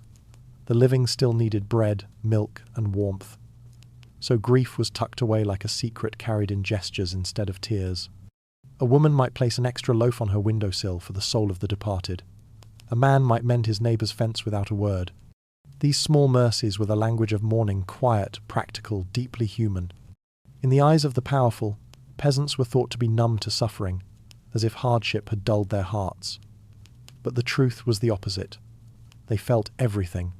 They simply learned not to let feeling undo them. Their strength was not the absence of pain, but the ability to live alongside it, to continue sowing seeds even when they knew the next frost might take them too. At night, when the village slept and only the dogs kept watch, grief walked freely. You could hear it in the soft weeping of a mother whose cradle stood empty, or in the low hum of a man sharpening his scythe too late into the evening. Each scrape a prayer for the friend buried that morning. The darkness hid their sorrow, but it also sheltered it. Under moonlight, pain could breathe without shame. There were customs meant to tame the wildness of loss. Mirrors were covered, so spirits would not see their reflection and linger. Bread and salt were left on the table for those who might wander back. Children were told that stars were candles lit by the dead, shining until memory dimmed. These beliefs were not superstition, they were survival. They gave shape to the shapeless ache that otherwise would have swallowed them whole. Sometimes grief turned into stories. A woman who lost her son might say he had been taken by the fair folk, living now beneath the hill where flowers never died. A farmer whose wife succumbed to fever might dream of her walking through the fields at dawn, her hands glowing like the first light of day. These visions did not erase sorrow, but they transformed it, turning loss into presence. The dead were never gone.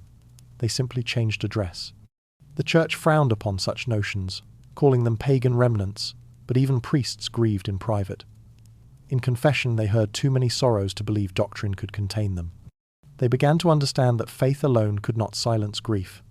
It could only give it a name. The peasants already knew that. Their prayers were not for miracles, but for endurance. They did not ask why suffering existed. They asked only for the strength to keep planting, to keep waking, to keep breathing. There were years when sorrow seemed endless. Plague swept through villages, leaving streets lined with straw to muffle the wheels of death carts. Entire families vanished between sunrise and sunset. The survivors buried the dead quickly, sometimes without names, sometimes without priests. Yet even then, they found ways to remember. They carved small marks on stones, wove charms from grass, whispered the names of the lost before sleeping. The act of remembrance itself became holy. In that world of relentless hardship, grief and love were inseparable. To love someone was to accept the certainty of losing them. Yet love persisted, reckless and tender, because without it, life would have turned to ash. They did not speak of love as poetry. They lived it as labour, nursing the sick, sharing bread, rebuilding a burned home. Every kindness was both a declaration and a farewell. Centuries later, historians would read records of mortality and marvel at the endurance of those who lived through such darkness. But what they often missed was the quiet grace that ran beneath it, the way grief taught compassion, the way loss sharpened awareness of each fleeting joy. The peasants' sorrow was not defeat. It was proof that they could feel deeply even when the world demanded they feel nothing. In the hush between one bell toll and the next, when the air still trembled from its echo, something miraculous endured. the refusal to turn numb. They buried their dead, yes, but they also buried despair, planting hope in its place, season after season. Grief did not end. It transformed. It became patience, humility, wisdom. It became the stillness that allowed them to listen to the land, to each other, to the whisper of the living and the dead alike. It became the quiet heartbeat of their survival. And in that silence, in that immeasurable space between sorrow and acceptance, the peasants discovered something timeless, that the weight of grief could crush or cradle, and that, sometimes, endurance itself was a form of love. Love, for the medieval poor, was never written in poems or painted on ceilings. It lived in smaller places, in the warmth of shared breath on a cold morning, in a loaf divided in two, in the touch of a hand roughened by the same labour. It was not a romance sung by troubadours or blessed in grand cathedrals. It was quiet, sturdy, and alive, like a candle burning low but refusing to die. Marriage was rarely a matter of choice. Families bargained with survival, trading labour for alliances, a daughter's future for the promise of another year's stability. And yet, somehow, affection bloomed in those arrangements. Two strangers bound by circumstance learned to share everything: hunger, illness, laughter, the ache of waking to another endless day. In time, routine became devotion. Love grew like wildflowers uninvited, fragile, yet impossibly persistent. Inside the huts of wattle and thatch, affection was expressed not in words but in gestures. A man would mend his wife's wooden spoon before it broke completely. A woman would save the last scrap of honey for her husband's tea after work. Children slept curled beside their parents like kittens in straw, their dreams warmed by the slow rhythm of their mother's breath. There was no privacy, but there was belonging, and that belonging was enough. Even in hardship, humour survived.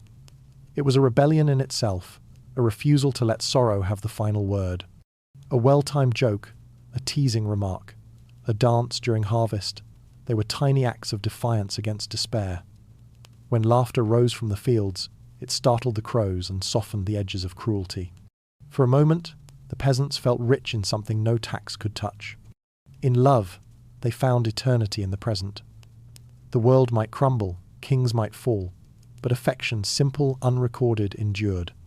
When a husband returned from a day's toil, his hands blistered and bleeding, his wife would wash them in silence. When she wept for a lost child, he would sit beside her without speaking. No sermon, no philosophy, only presence. That was their language, the grammar of shared endurance. Love was also a shield. When the world offered no mercy, people made mercy for one another. Neighbours nursed each other through sickness, took in orphaned children, divided their last loaf of bread with families even poorer than their own. They called it duty, but it was love disguised as necessity. In those exchanges, they found a grace the church rarely spoke of, the grace of simple humanity. There were moments of tenderness even in darkness. During plagues, when fear drove people apart, some still stayed to hold the hands of the dying. No one recorded their names. Yet perhaps they were the truest saints, those who loved without witness. The chronicles spoke of kings and martyrs, but the peasants' love stories were written only in memory and in the soil, where they buried their dead beside the living with equal care. When the fields thawed each spring, love returned in rhythm with the land. Courtship took the shape of shared labour. A young man might help repair a widow's fence, hoping his effort would be noticed. A girl might leave a flower tied to a gatepost, her shyness hidden in the act. Love, in such times, required courage, a willingness to reach for something fragile in a world that could destroy it without hesitation. Yet people reached anyway. That reaching itself was faith. Festivals were the few occasions when love was allowed to show its face. At May Day and harvest feasts, rules softened and laughter replaced fear. Couples danced barefoot in the mud, their clothes spattered, their faces lit by firelight. Music rose from fiddles and flutes, awkward but joyous. For those few hours, hierarchy dissolved. A lord's decree meant nothing beneath the stars. Every hand clasped another in rhythm, every heart beat with the same pulse of belonging. Love was not without pain. Jealousies simmered, promises broke, tempers flared. Yet forgiveness came easily, because holding grudges required energy no one could spare. They understood that perfection was a luxury. Real love was flawed, messy, often inconvenient. It was mud on boots and laughter in hunger. It was a shared look when words would only make things worse. It was the knowledge that even if tomorrow brought loss, tonight there was still warmth, still breath, still another heartbeat beside your own. Parents poured their love into children, knowing how fragile those lives would be. Every birth was both a blessing and a risk. They sang lullabies made from fragments of prayer, rocking infants in rhythm with the rain outside. When children survived into adulthood, it felt like a miracle. When they didn't, love did not die, it changed shape, becoming memory, becoming patience. Sometimes love crossed the lines of class. A serving girl and a young squire might meet in secret by the well. A widow and a priest might share forbidden tenderness. The church called it sin, the world called it scandal, but for those who lived it, it was simply human, a reminder that emotion does not obey boundaries drawn by power. Love, like water, found every crack. In the quiet hours before dawn, when the fires had dimmed and the village slept, one could walk through the lanes and hear love breathing. A mother soothing a child's fever. A man whispering a prayer for his wife's safe return from childbirth. Two old people sharing the same blanket, their hands entwined like roots that had grown together over decades. No poetry could describe it. No historian could measure it. It was the invisible foundation upon which the age survived. If grief was the shadow of their existence, love was the light that made the shadow bearable. It gave meaning to endurance, texture to silence. It reminded them that even in mud, something sacred could bloom. The church promised heaven after death, but the peasants found glimpses of it in each other in laughter, shared under rain, in a meal divided, in the small, wordless acts of care that stitched life together. Centuries later, we remember their suffering but rarely their tenderness. Yet it was tenderness that kept the world turning when everything else fell apart. It was love that turned despair into ritual, hardship into community, survival into grace. And though time has swallowed their names, the echo of their affection remains in the lullabies still sung, in the stories still told, in the unspoken warmth that travels quietly between all who endure. For love, like the earth itself, forgets no one. Knowledge, like seed, survives by hiding. Long after castles have crumbled and banners turned to dust, the wisdom of the forgotten still lingers in the soil, waiting to be found by those who listen. The peasants left behind no books, no monuments. Their knowledge was not written, it was lived, passed from hand to hand, from memory to motion. And though the world forgot their names, it never stopped using their lessons. Every modern field still carries their imprint. The way we plant, the way we rest the land, the way we turn, compost and save seed, all of it traces back to those who worked without recognition. They understood balance before science could name it. They knew that the earth was a living thing, that to take without giving was to invite ruin. Centuries before the word sustainability existed, they practiced it daily, not as virtue, but as instinct. In their rhythm of labour lay a philosophy. Each act of work contained both humility and precision. They read the behaviour of birds to predict the weather, watched insects to gauge the health of a harvest. The peasant's calendar was not written in ink, but in frost, blossom, and wind. Every sign had meaning, every change in nature, a message. While kings built walls to guard their power, the peasants built understanding to guard their survival. The lords saw only toil, but behind that toil was a science unspoken, evolving, and infinitely patient. They learned that ash from the hearth enriched poor soil, that manure left to rot became gold for the fields, that alternating crops renewed the land's strength. Their hands held more truth than the parchment of scholars. It was they, not the nobility, who kept the world alive when famine struck and order failed. This was their inheritance to us, the wisdom of adaptation. When drought came, they learned to find water in roots. When the river flooded, they built their homes on higher ground. When plague stole half their kin, they adjusted, planting more, rebuilding faster, never surrendering to despair. Each generation inherited not wealth but endurance. Their medicine, too, outlasted the centuries. The same herbs that once filled the huts of healers now fill modern pharmacies. Willow bark became aspirin, foxglove became digitalis, honey returned as antiseptic. What had once been dismissed as superstition revealed itself as empirical knowledge born of necessity. The peasants had no laboratories, Yet their experiments never ceased. Every illness cured, every wound healed was a data point written on the skin of memory. Even their architecture carried wisdom. The curve of a thatched roof, shaped to shed rain and trap warmth. The layout of villages following streams, wind, and Sunday. The spacing of cottages near shared wells, balancing privacy and community. What looks like quaint design was, in truth, ecological genius. The peasants did not dominate nature, they negotiated with it. And because their knowledge was born from hardship, it carried humility. They understood that mastery was illusion. The land could bless or betray without warning, and so gratitude became a form of intelligence. They thanked the rain even when it came late, thanked the harvest even when it was meagre. That gratitude is what modern life has nearly forgotten, the understanding that comfort is borrowed, not owned. Their stories, rituals, and songs preserved this wisdom in emotional form. A lullaby might contain planting advice, a festival might mark the right time to sow. In the absence of books, culture became textbook.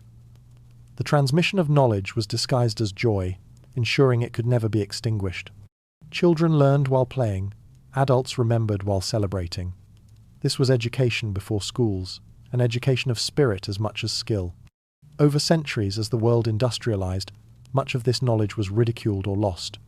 The plough gave way to machines, the farmer's intuition replaced by charts. Yet when the earth began to show signs of exhaustion, when rivers choked and skies grew strange, the world turned back to the old wisdom it once dismissed. The teachings of the humble became modern revelation.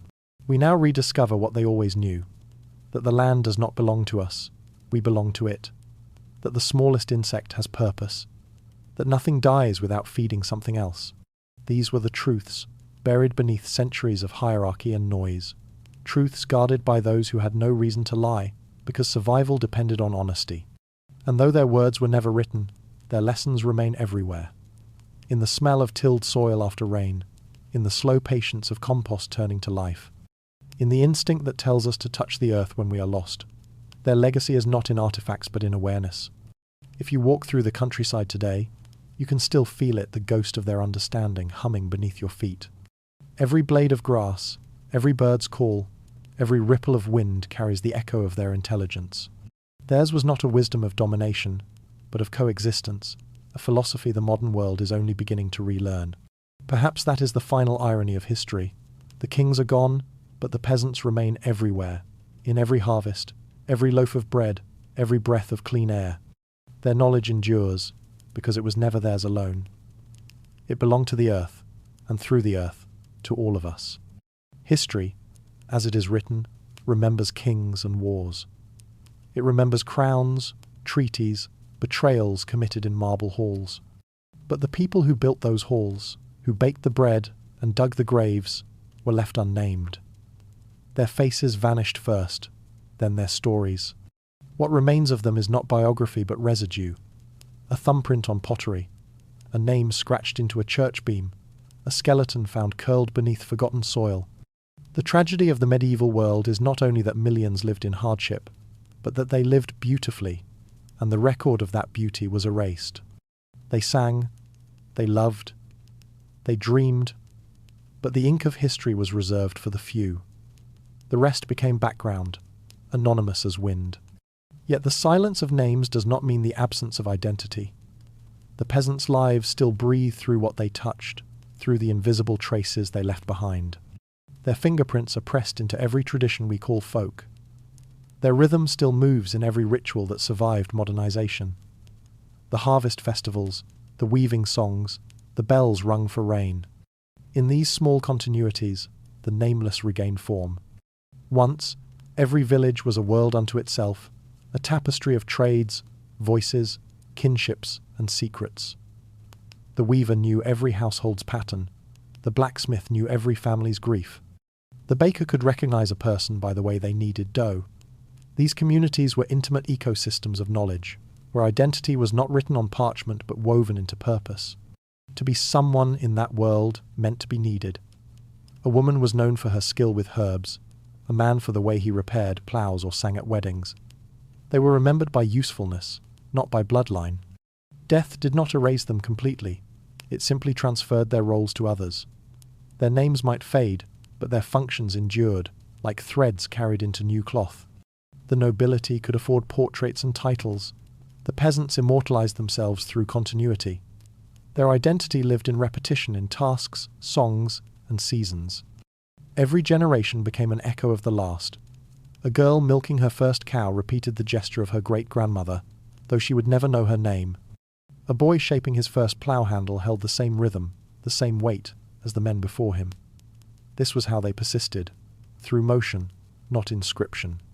But as centuries passed, and the world began to move faster, that rhythm broke. The industrial age replaced memory with machinery. The fields emptied, the old songs grew quiet, and what was once identity became nostalgia. The peasants became ghosts of progress figures in paintings, symbols of simplicity stripped of their complexity. The world romanticized their poverty while forgetting their wisdom. Archaeologists now dig through the soil to find them again. Bits of pottery, worn tools, charms made from bone or copper. Each discovery whispers the same truth, that the common people were never truly common. Their artistry was subtle but profound, their resilience miraculous. A spindle carved with care, a child's shoe mended 3 times, a bowl shaped perfectly to the hand. These are not remnants of ignorance, but evidence of intention. Even the church, which sought to define their souls, failed to understand their depth. To priests, they were a congregation. To themselves, they were a cosmos. They believed in saints, yes, but also in ancestors, rivers, trees, and luck. They believed that everything seen had an unseen counterpart, and that the dead still walked beside the living, invisible but attentive. It was not superstition, it was belonging. The world for them was alive, listening. This worldview, this intimate sense of connection, was their true identity.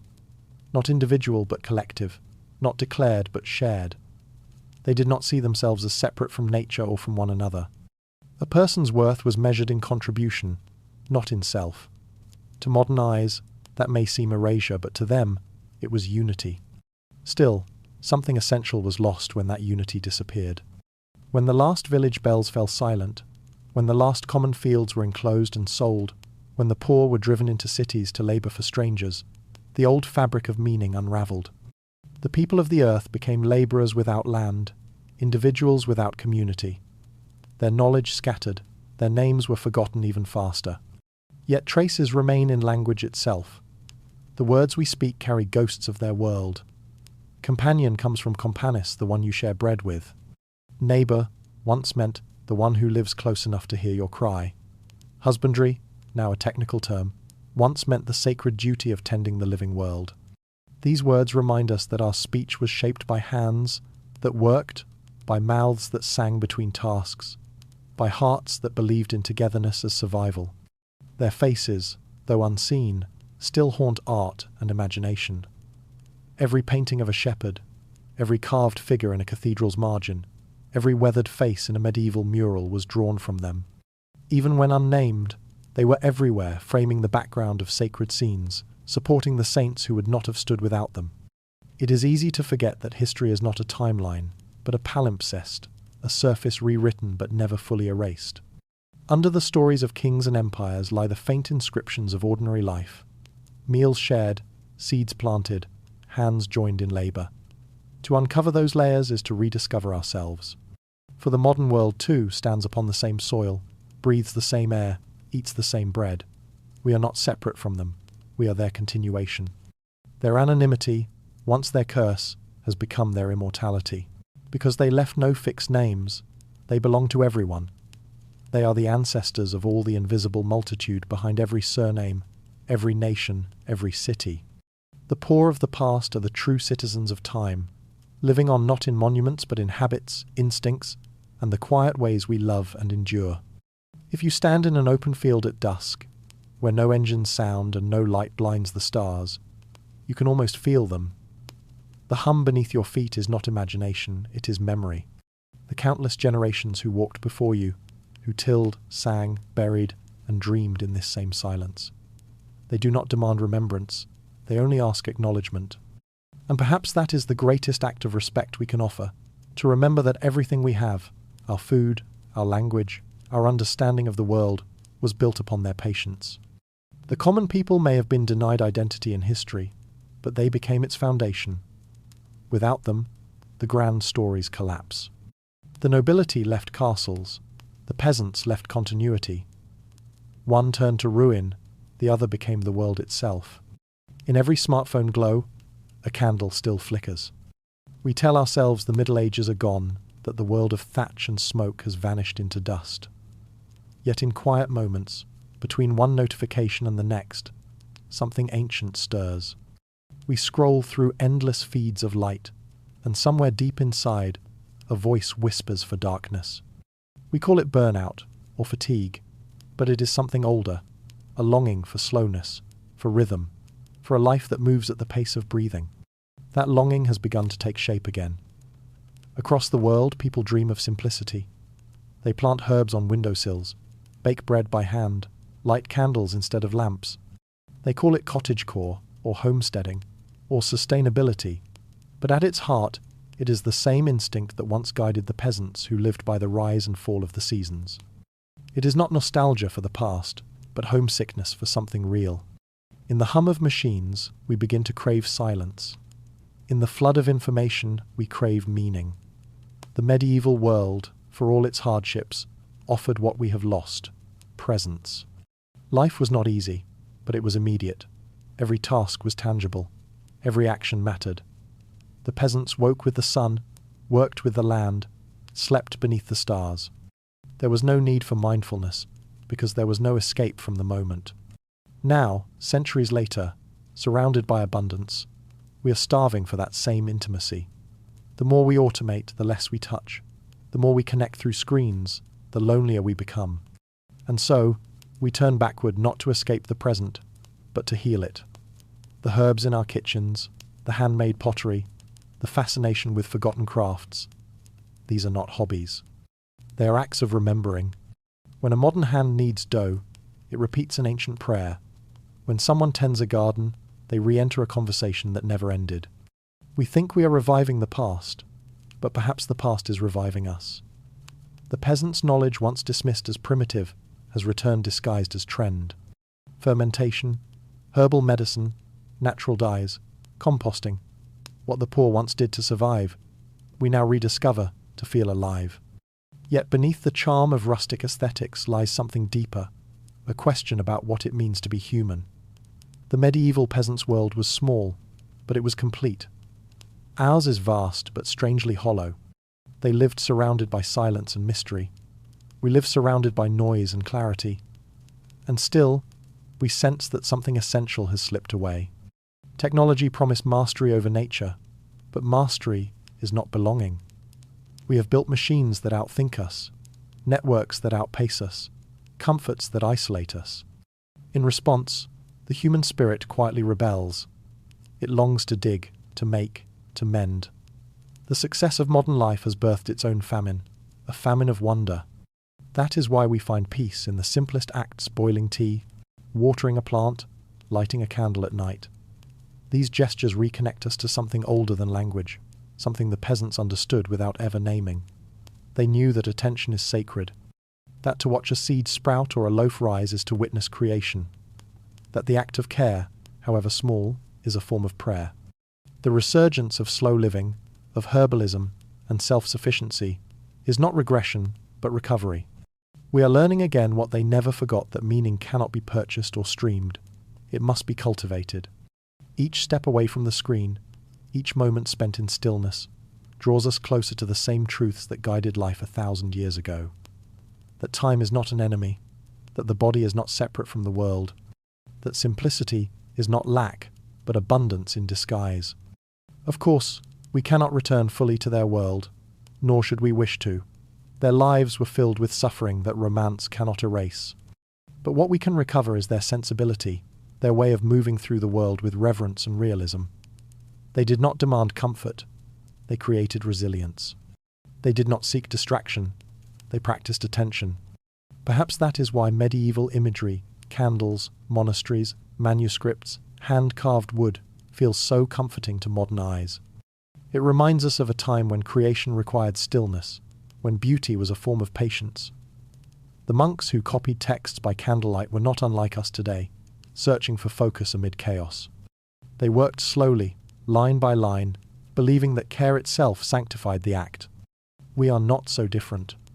Each time we step away from the noise and choose to make something with our hands, to write, to cook, to build, we light that same candle again. We participate in a lineage of attention stretching back through centuries of human endurance. Maybe the rediscovery of ancient ways is not nostalgia but prophecy, a signal that the cycle is turning, that in the face of overwhelming noise, humanity always finds its way back to quiet. The peasants once lived close to the earth because they had no choice. We too will return, not by necessity, but by yearning. Because what we are missing is not comfort or progress, it is belonging. The medieval world teaches us this, that to live slowly is not to fall behind, but to fall in rhythm. And though our tools have changed, the heart still seeks the same thing, the warmth of the hearth, the truth of labour, the grace of enough. We may hold our candles in the form of screens now, but the light we chase is the same. They lived as if the world was fragile, and they were right. The medieval peasant's philosophy was not written in books, nor preached from pulpits. It emerged from soil and survival, shaped by hardship until it became truth. They did not study wisdom, they practiced it. Their faith was not ideology, but endurance, a way of standing upright in a world that bent others to their knees. At the heart of their worldview lay a single, steady understanding. Everything was connected. The land, the body, the season, the spirit, all moved as one breath. A poor man could not separate himself from the field he ploughed, nor the bread he ate from the hands that ground it. Life was a circle of debt and gratitude, endlessly returning. To live well was not to rise above that circle, but to remain within it with grace. To modernize, that may seem simple, but simplicity, in their world, was not ignorance, it was alignment. They knew that to take too much was to invite hunger, that to scorn the poor was to offend the earth itself. Every gesture, from milking a cow to mending a roof, carried moral weight. Theirs was not a philosophy of possession, but of participation. They belonged to what they tended. In their huts, under ceilings of smoke-stained thatch, they developed a quiet theology of balance. They believed that joy and sorrow shared the same root, that one could not be understood without the other. When crops failed, they mourned, but they did not curse the sky. When the harvest was good, they celebrated without arrogance. Life's rhythm was not theirs to command, only to join. In that acceptance lay a strength the modern world has nearly forgotten. Their humility was not submission, but awareness. They knew how small one life was in the span of nature's patience. The mountain outlasted all kings, the river remembered all prayers. A peasant might labour for decades without seeing change, yet he trusted that the seed he planted, literal or otherwise, would someday bear fruit. That faith in unseen continuity is what made endurance possible. They lived without comfort, but not without meaning. The meaning came from participation, the act of being necessary. In a village, no one was useless. Even the weakest could teach, mend, watch, bless.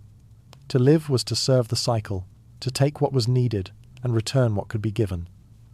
That reciprocity was sacred.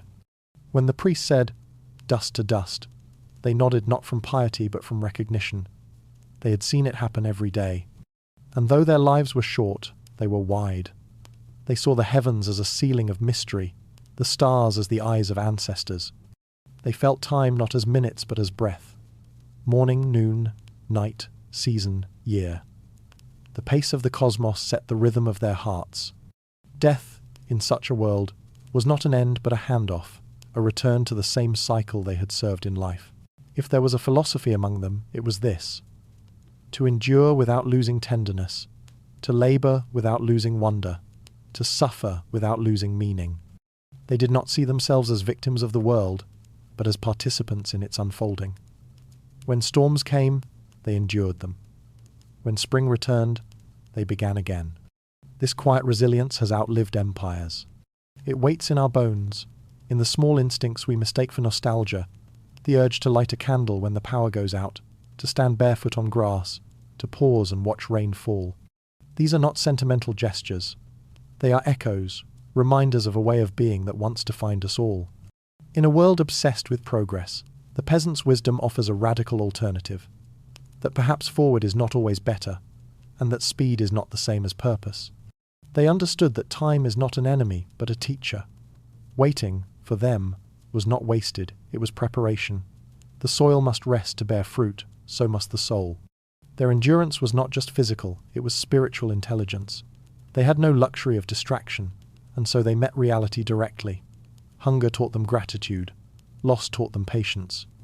Silence taught them reverence. Each hardship carved understanding into their hearts until wisdom became indistinguishable from survival. They believed that happiness was not found in having more, but in needing less.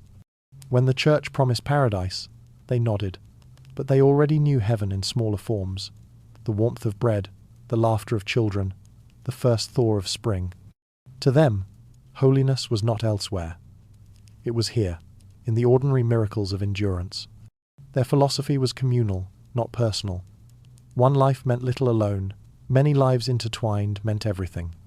The survival of one family depended on the neighbor's harvest, the neighbor's fire, the neighbor's hands.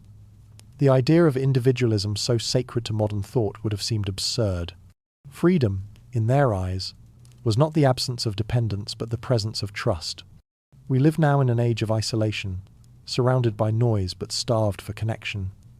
Yet the peasants, poor and uneducated, understood belonging better than we ever will. They knew that to share was to survive, that generosity was insurance, that kindness was currency. Their charity was not abstract morality, it was practicality, softened by love. What would happen if we learned from them again? If we treated our world not as resource but as kin? If we remembered that strength is not domination, but endurance joined with compassion? The peasant's philosophy does not ask us to return to their hardships, only to their humility. To remember that beauty grows from patience, that peace begins with acceptance, and that the earth, if tended gently, gives back more than it takes. Their wisdom also warns us. They lived as if the world was fragile, and they were right. They knew that destruction, once begun, feeds on itself. They saw how greed poisons the soil, how arrogance calls down famine. They watched empires rise and vanish like dust, and they understood the cost of forgetting that all things depend on balance. We are repeating their warnings now, written not in parchment but in climate and silence. And yet, the remedy remains the same. Slow down. Listen. Touch what sustains you. Remember that every life is a thread in a tapestry too vast to see. The peasant's philosophy was not merely about survival, it was about reverence. Theirs was a spirituality of dirt and dawn, of ordinary holiness. They did not separate the sacred from the everyday. To bake bread was to bless it, to work was to worship.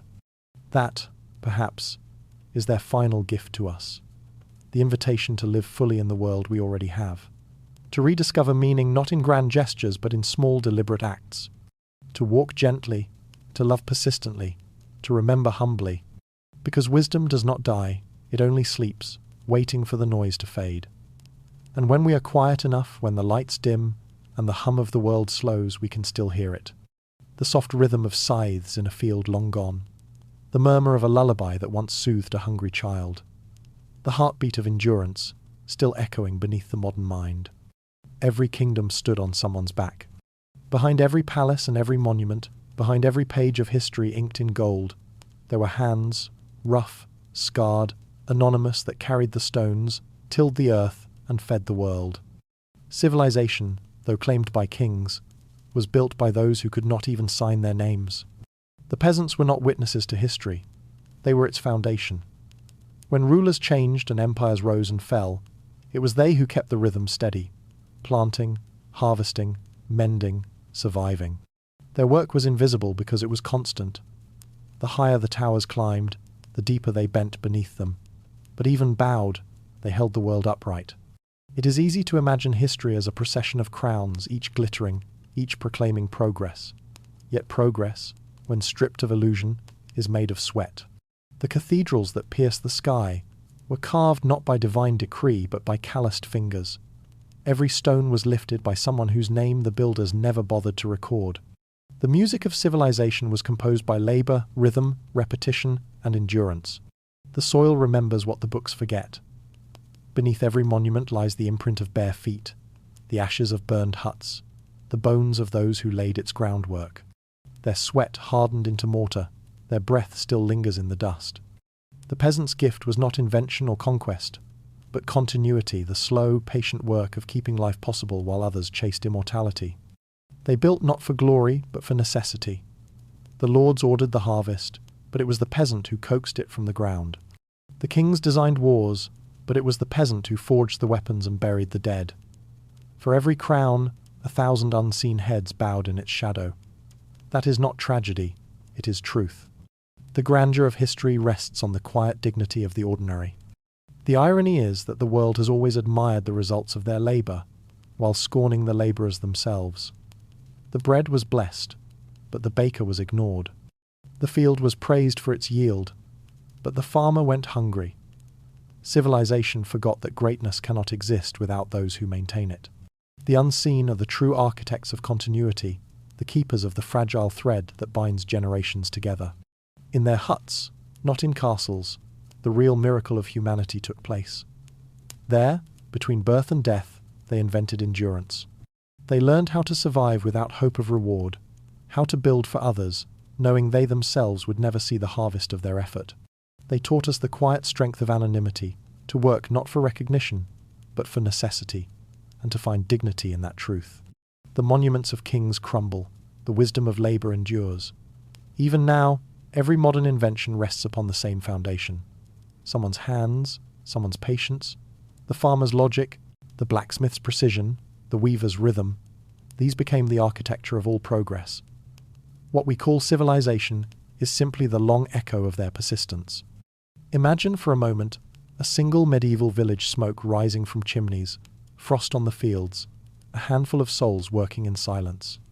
From such places came everything we now take for granted: bread, medicine, story, music, care. Every empire began in a hut. Every miracle began with effort. Every future began in the soil. And yet, the story was told upside down. The powerful took credit for the structure, forgetting that without foundation, even beauty collapses. But the soil remembers. It keeps its own record, one not written in words but in fertility, in cycles, in the unbroken pulse of life renewed each spring. The ground itself is an archive of gratitude. The peasants' greatness was not in what they built, but in how they built without vanity, without audience, with devotion. They knew their names would fade, but they built anyway. They planted trees whose shade they would never sit beneath. That is civilization at its purest, effort given freely to the future. Perhaps that is why their spirit still haunts us. We live surrounded by speed and machinery, yet somewhere within us, a quieter rhythm persists. The rhythm of hands shaping clay, of breath sinking with the lands. It reminds us that progress without humility is a tower without roots, destined to fall. Every kingdom stood on someone's back, but those backs were not bowed in defeat. They were bridges. Through their labour, humanity crossed from hunger to plenty, from darkness to dawn. They bore the weight so others could rise, not in servitude but in continuity. Theirs was a strength that asked for no praise because it was too busy creating the world that others would later celebrate. And perhaps that is the true measure of greatness, not to be remembered, but to be necessary. The next time we look upon ruins and monuments, we might try to see differently. Not the names carved in stone, but the fingerprints beneath it. Not the throne, but the hands that built it. The story of civilization is not one of heroes and rulers. It is the story of endurance of millions of quiet souls who lifted the world, piece by piece, until it could stand on its own. The crowns are gone, but the hands remain, and through them, we still build. What they called the end, we might call beginning. The story of the peasants of soil and silence, labour and love, is not just a chapter of history. It is the story of time itself, how everything rises, decays, and returns. Every civilization, like every season, must one day rest. Every harvest, no matter how abundant, leaves behind an empty field that must be trusted to renew itself. And so the world turns patient, unhurried, eternal. The Middle Ages seemed like an ending, once an age of darkness, before the light of progress. But perhaps we have misunderstood the pattern. The peasants, who lived through that darkness, did not see it as ending or beginning. They saw it as cycle. To them, decay was not death but preparation. The fallow field was not wasted, it was gathering strength. We, in our glittering world of constant motion, have forgotten this truth. We live as if growth must never stop, as if every moment must produce, every space must be filled, every silence must be explained. Yet the earth does not hurry. It moves in circles, not lines. The peasants lived by that rhythm instinctively, rising and resting with the land, accepting that renewal demands pause. They understood what we now struggle to remember, that stillness is not stagnation, that endings are part of the design. When the harvest was over, they did not mourn the bare fields, they celebrated. They knew the soil needed darkness, cold, and silence to become fertile again. And perhaps the same is true for us. Perhaps the exhaustion of the modern world, its noise, its speed, its endless hunger, is the sign that we too have reached winter, that we too must learn to rest. History moves in the same way the seasons do, in spirals, not straight lines. Empires rise like summer wheat, golden and proud, only to be cut down by their own weight. Yet, from their ruins, new life emerges.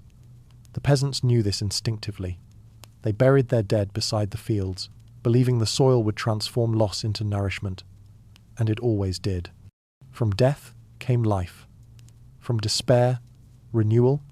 This is the law of the earth, the law that kings ignored but peasants obeyed. It is written in everything that lives. What breaks feeds what grows. To resist decay is to resist existence itself. That was their secret wisdom, not resignation, but harmony. They knew that all things must yield, and that in yielding they endure. Now, as we face our own uncertain future, their philosophy returns like an echo. Climate, exhaustion, disconnection, these are not punishments, but messages. The soil is reminding us of its rules. The peasants would have understood them well. They would tell us that the cure for collapse is not conquest, but renewal, that every system, like every field, must rest before it can grow again, that we are not the masters of the earth, but its stewards, temporary, passing, part of the same cycle we pretend to command. When they looked at the world, they saw not progress but participation. They did not ask how to own the land, but how to belong to it. Their prayers were not for eternity, but for continuation, that the rains would come, that the seeds would sprout, that the fire would last through the night. They lived close enough to time to see its shape, and the shape, they knew, was a circle. Perhaps this is why their spirit never truly disappeared. It lingers in us, quietly, each time we step outside to breathe after a storm, each time we plant something and wait. The instinct to care, to mend, to preserve these are not modern ideas. They are ancient memory resurfacing. We are the continuation of those who came before, the latest turning of the same wheel. And in that continuity lies comfort. The peasants believed that nothing was ever truly lost. What was buried would rise again, not always in the same form, but in the same essence. A person's kindness might return as rain, their labour as fruit, their love as warmth in the hearts of those who came after. The circle was not only in nature, it was in being itself. Modern life tells us we are separate from history, but we are not. Every tool in our hand carries the ghost of theirs.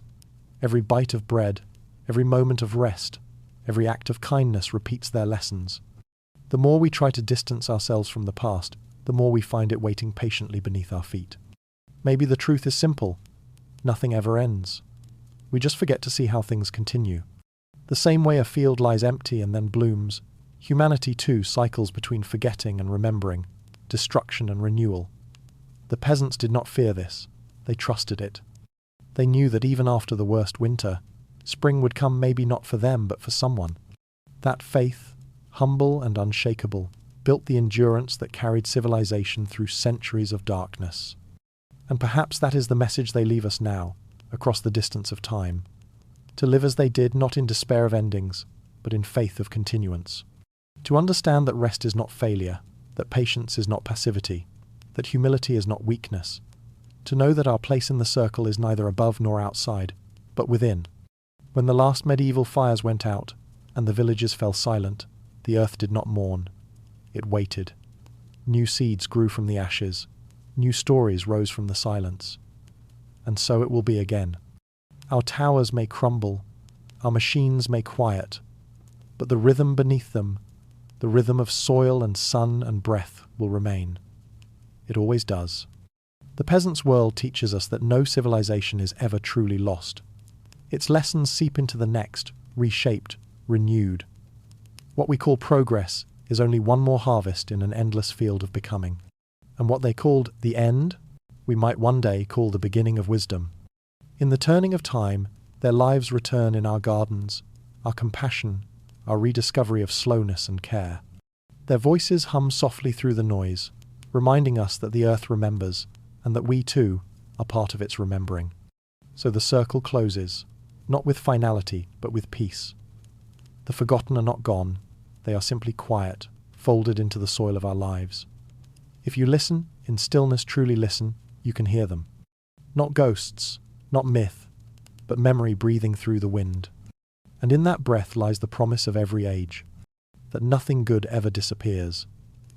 It only waits to be found again. Power feared one truth, that the earth belongs to everyone. Through centuries of command and conquest, the lords built their strength on the illusion of separation, that some were chosen to rule and others were made to serve. Yet beneath that illusion lay a simple, dangerous truth. All lives draw breath from the same ground. The same soil that fed a king's feast also stained the hands of the man who ploughed it. The same rain that filled the lord's chalice fell first on the thatched roof of a peasant's hut. Nature refused to recognize hierarchy. The peasants knew this. They may not have spoken it aloud, but they lived it daily. Each seed planted was an act of quiet rebellion, proof that creation could exist outside command. Their strength came not from laws or swords, but from the understanding that the land, like the body, answered only to care. You could not own soil, you could only tend it. That was the truth power feared most, that control was temporary, but belonging was eternal. The lords ruled in stone, the peasants endured in flesh. One built upward, chasing permanence through monuments. The other built downward, rooting their existence in cycles too humble to destroy. The castles stood tall, yet every one of them relied on invisible hands. The rulers mistook visibility for importance, forgetting that what is unseen often holds the greatest power. Gravity, roots, silence. In their attempt to dominate the earth, the powerful only exposed their own fragility. The fields they taxed without mercy still followed their own laws. The rain refused to come when commanded. The storms answered to no one. Even the mightiest crown could not buy a single good harvest. The peasants understood this balance instinctively, that the earth was not an object but a presence. It could bless or withhold, respond or retreat. The soil did not need their gratitude, but it remembered it all the same. And in this remembrance, a quiet justice existed. Kingdoms could rise by blood and fall by famine, but the earth remained, patient and unimpressed. The peasants who bent low to sow were closer to eternity than the kings who claimed to own it.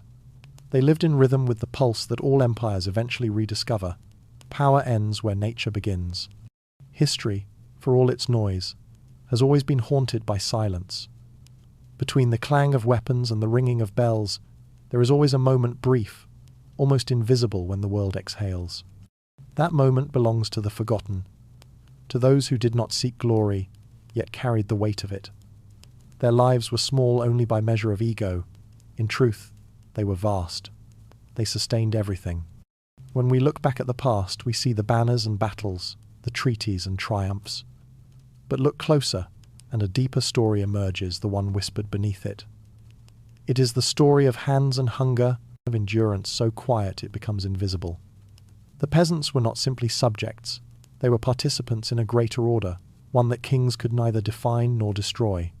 Their truth was that power without humility collapses under its own weight. They knew that even the tallest structure is only as strong as its foundation, and every foundation is built on trust. Trust in the land, in each other, in the unseen forces that bind life together. The lords could command armies, but they could not command the soil to yield. That difference between control and harmony defined the line between survival and ruin. Even now, we live under the same illusion that the powerful once held, that we can dominate, extract, and conquer without consequence. But the earth remains the final equalizer. It humbles quietly, without vengeance. A field left fallow will heal itself. A forest cut down will one day return. The peasants understood this forgiveness not as weakness, but as the law of things that last. They accepted what power could not, that dependence is not failure, to need is to belong, to yield is to endure. The kings thought themselves eternal because they could command men. The peasants were eternal because they could adapt. And in that adaptation, that humility before nature lay a wisdom no crown could purchase. It is easy in hindsight to pity them their toil, their hunger, their obscurity. But pity is misplaced. They were closer to truth than any throne has ever been.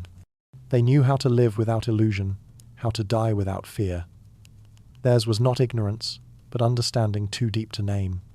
The quiet truth is this: civilization has always rested on cooperation, not conquest. The soil teaches this lesson every year, that to reap, one must first bury. That growth requires surrender. That the act of planting is itself an act of faith. The peasants lived that faith daily, and through it they sustained the world. When we stand in ruins now, among the remnants of kingdoms long vanished, we might remember that the stones beneath our feet were once moved by hands that never expected thanks. They built, not to be remembered, but because life required it. That is the truest form of greatness, to give more than you take, to leave behind not a monument, but a foundation for others to stand on. And as the fire of this age flickers low, perhaps it is that quiet truth that will save us, not brilliance, not power, but the humility to belong again. Because beneath the crown, beneath the ruin, beneath even memory, the earth remains. The peasants are gone, but their whisper still shapes the wind. Listen closely, and you can almost hear it, a murmur beneath the hum of cities, beneath the engines and wires, beneath the static of modern life. It is the low rhythm of the earth remembering itself, the echo of footsteps that once pressed into mud, the breath of people who lived close enough to the ground to feel its heartbeat. At dusk, when light softens and the air turns gold, the world begins to resemble their time again. The smoke from chimneys curls like the mist that once drifted above their fields. The smell of rain on soil carries their memory more faithfully than any chronicle. The earth does not forget its caretakers. It keeps their rhythm in the turning of seasons, their patience in the slow unfolding of spring. Imagine the camera panning across a landscape, broken walls half swallowed by ivy, the outlines of vanished cottages, a plough rusting where a field once thrived. Then the view widens forests, reclaiming farmlands, rivers winding through meadows. The sky, enormous and silent. Civilization fades, but the soil remains alive, carrying the stories of all who knelt upon it. Every handful of dirt is an archive. Within it lie the ashes of fires long extinguished, fragments of bone, seeds once held in calloused palms. The past is not buried, it breathes. We walk above it daily, thinking ourselves new, but beneath every step are centuries of endurance. The peasant's whisper rises through the roots, through the grain, through the wind that bends the grass. Their voice says only this: remember what endures. They knew that life's truth was simple, that nothing we build lasts unless it is built with care. The lords believed the earth could be owned. The peasants knew it could only be tended. And so, while power has come and gone in waves, the world they understood has never disappeared. It lives in every act of patience, every moment of quiet attention. Look around the present, and you can still see traces of them. In gardens, behind apartment blocks, where strangers share herbs and laughter. In the hands that knead dough at dawn. In the faces bent over soil, coaxing food from reluctant ground. The modern age dresses differently, but the old gestures remain: persistence, generosity, rhythm. We are their descendants in spirit, even if we have forgotten the lineage. Their wisdom flows in the invisible arteries of our daily lives, in the instinct to comfort, in the gratitude we feel before a meal, in the hush that falls when snow begins. These are small things, almost unnoticeable, yet they bind us to the same cycle of giving and receiving that sustained them. The whisper grows louder when the world pauses in the silence after a storm, in the stillness between heartbeats. It reminds us that we are not separate from the past, but continuous with it, that the same dust shaping our cities once shaped their fields. They are not ghosts, they are gravity, holding us to the ground. In that awareness lies humility. The peasants did not need to name the sacred, because they lived within it. To them, holiness was not elsewhere. It was the soil beneath the fingernails, the warmth of shared bread, the breath of an animal at rest. They understood the divine not as authority, but as intimacy, the nearness of all things to one another. We spend our lives chasing permanence, yet they found meaning in impermanence. A harvest ended, a child grew, a life faded, and the cycle continued. Their comfort came not from victory, but from continuity. Perhaps that is the truest form of faith, to trust that what ends will feed what begins. Now, as the lights of our own age shimmer against the night sky, we might wonder what of us will remain. Not our machines or monuments, but our kindness, our care for what feeds us, our willingness to live gently. The earth will judge us not by our power, but by our participation. That was their philosophy, and it is the one lesson time never erases. If history has a soul, it is not found in the halls of kings. It is found in the quiet places in fields left to rest, in rivers that outlast empires, in the silence of those who worked without witness. The earth listens longer than memory. It forgives more deeply than words. Picture the final scene. A wide, endless horizon. Wind moves across grass. The sound of footsteps fades into the heartbeat of the land. A voice speaks softly, almost blending with the breeze. All things return. The soil forgets no one. The hands that shaped it sleep now within it, and from them the world continues. Then silence the kind that feels alive. Because this is not an ending, not really. It is a circle closing gently, ready to open again. The peasants' lives were not lost to time. They became time. They are the pattern that repeats the persistence beneath change, the humility beneath power. Every generation rediscovers them, not through monuments, but through need. When the noise grows unbearable, when the world seems to unravel, we return to their wisdom, to patience, to care, to earth. And the earth, waiting all along, welcomes us back. Beneath the crown, beneath the ruins, beneath the endless turning of ages, the same truth hums. The soil belongs to everyone. It is the first home, the final inheritance, the silent witness to all that was and will be. Listen, the wind still carries their language. The rivers still murmur their prayers. The fields still bloom with their faith. They are gone, yes, but never absent. The world, in its quiet way, keeps speaking their name. And when night falls and all the lights fade, it is their whisper that remains the eternal sound of life continuing, softly, endlessly, beneath our feet.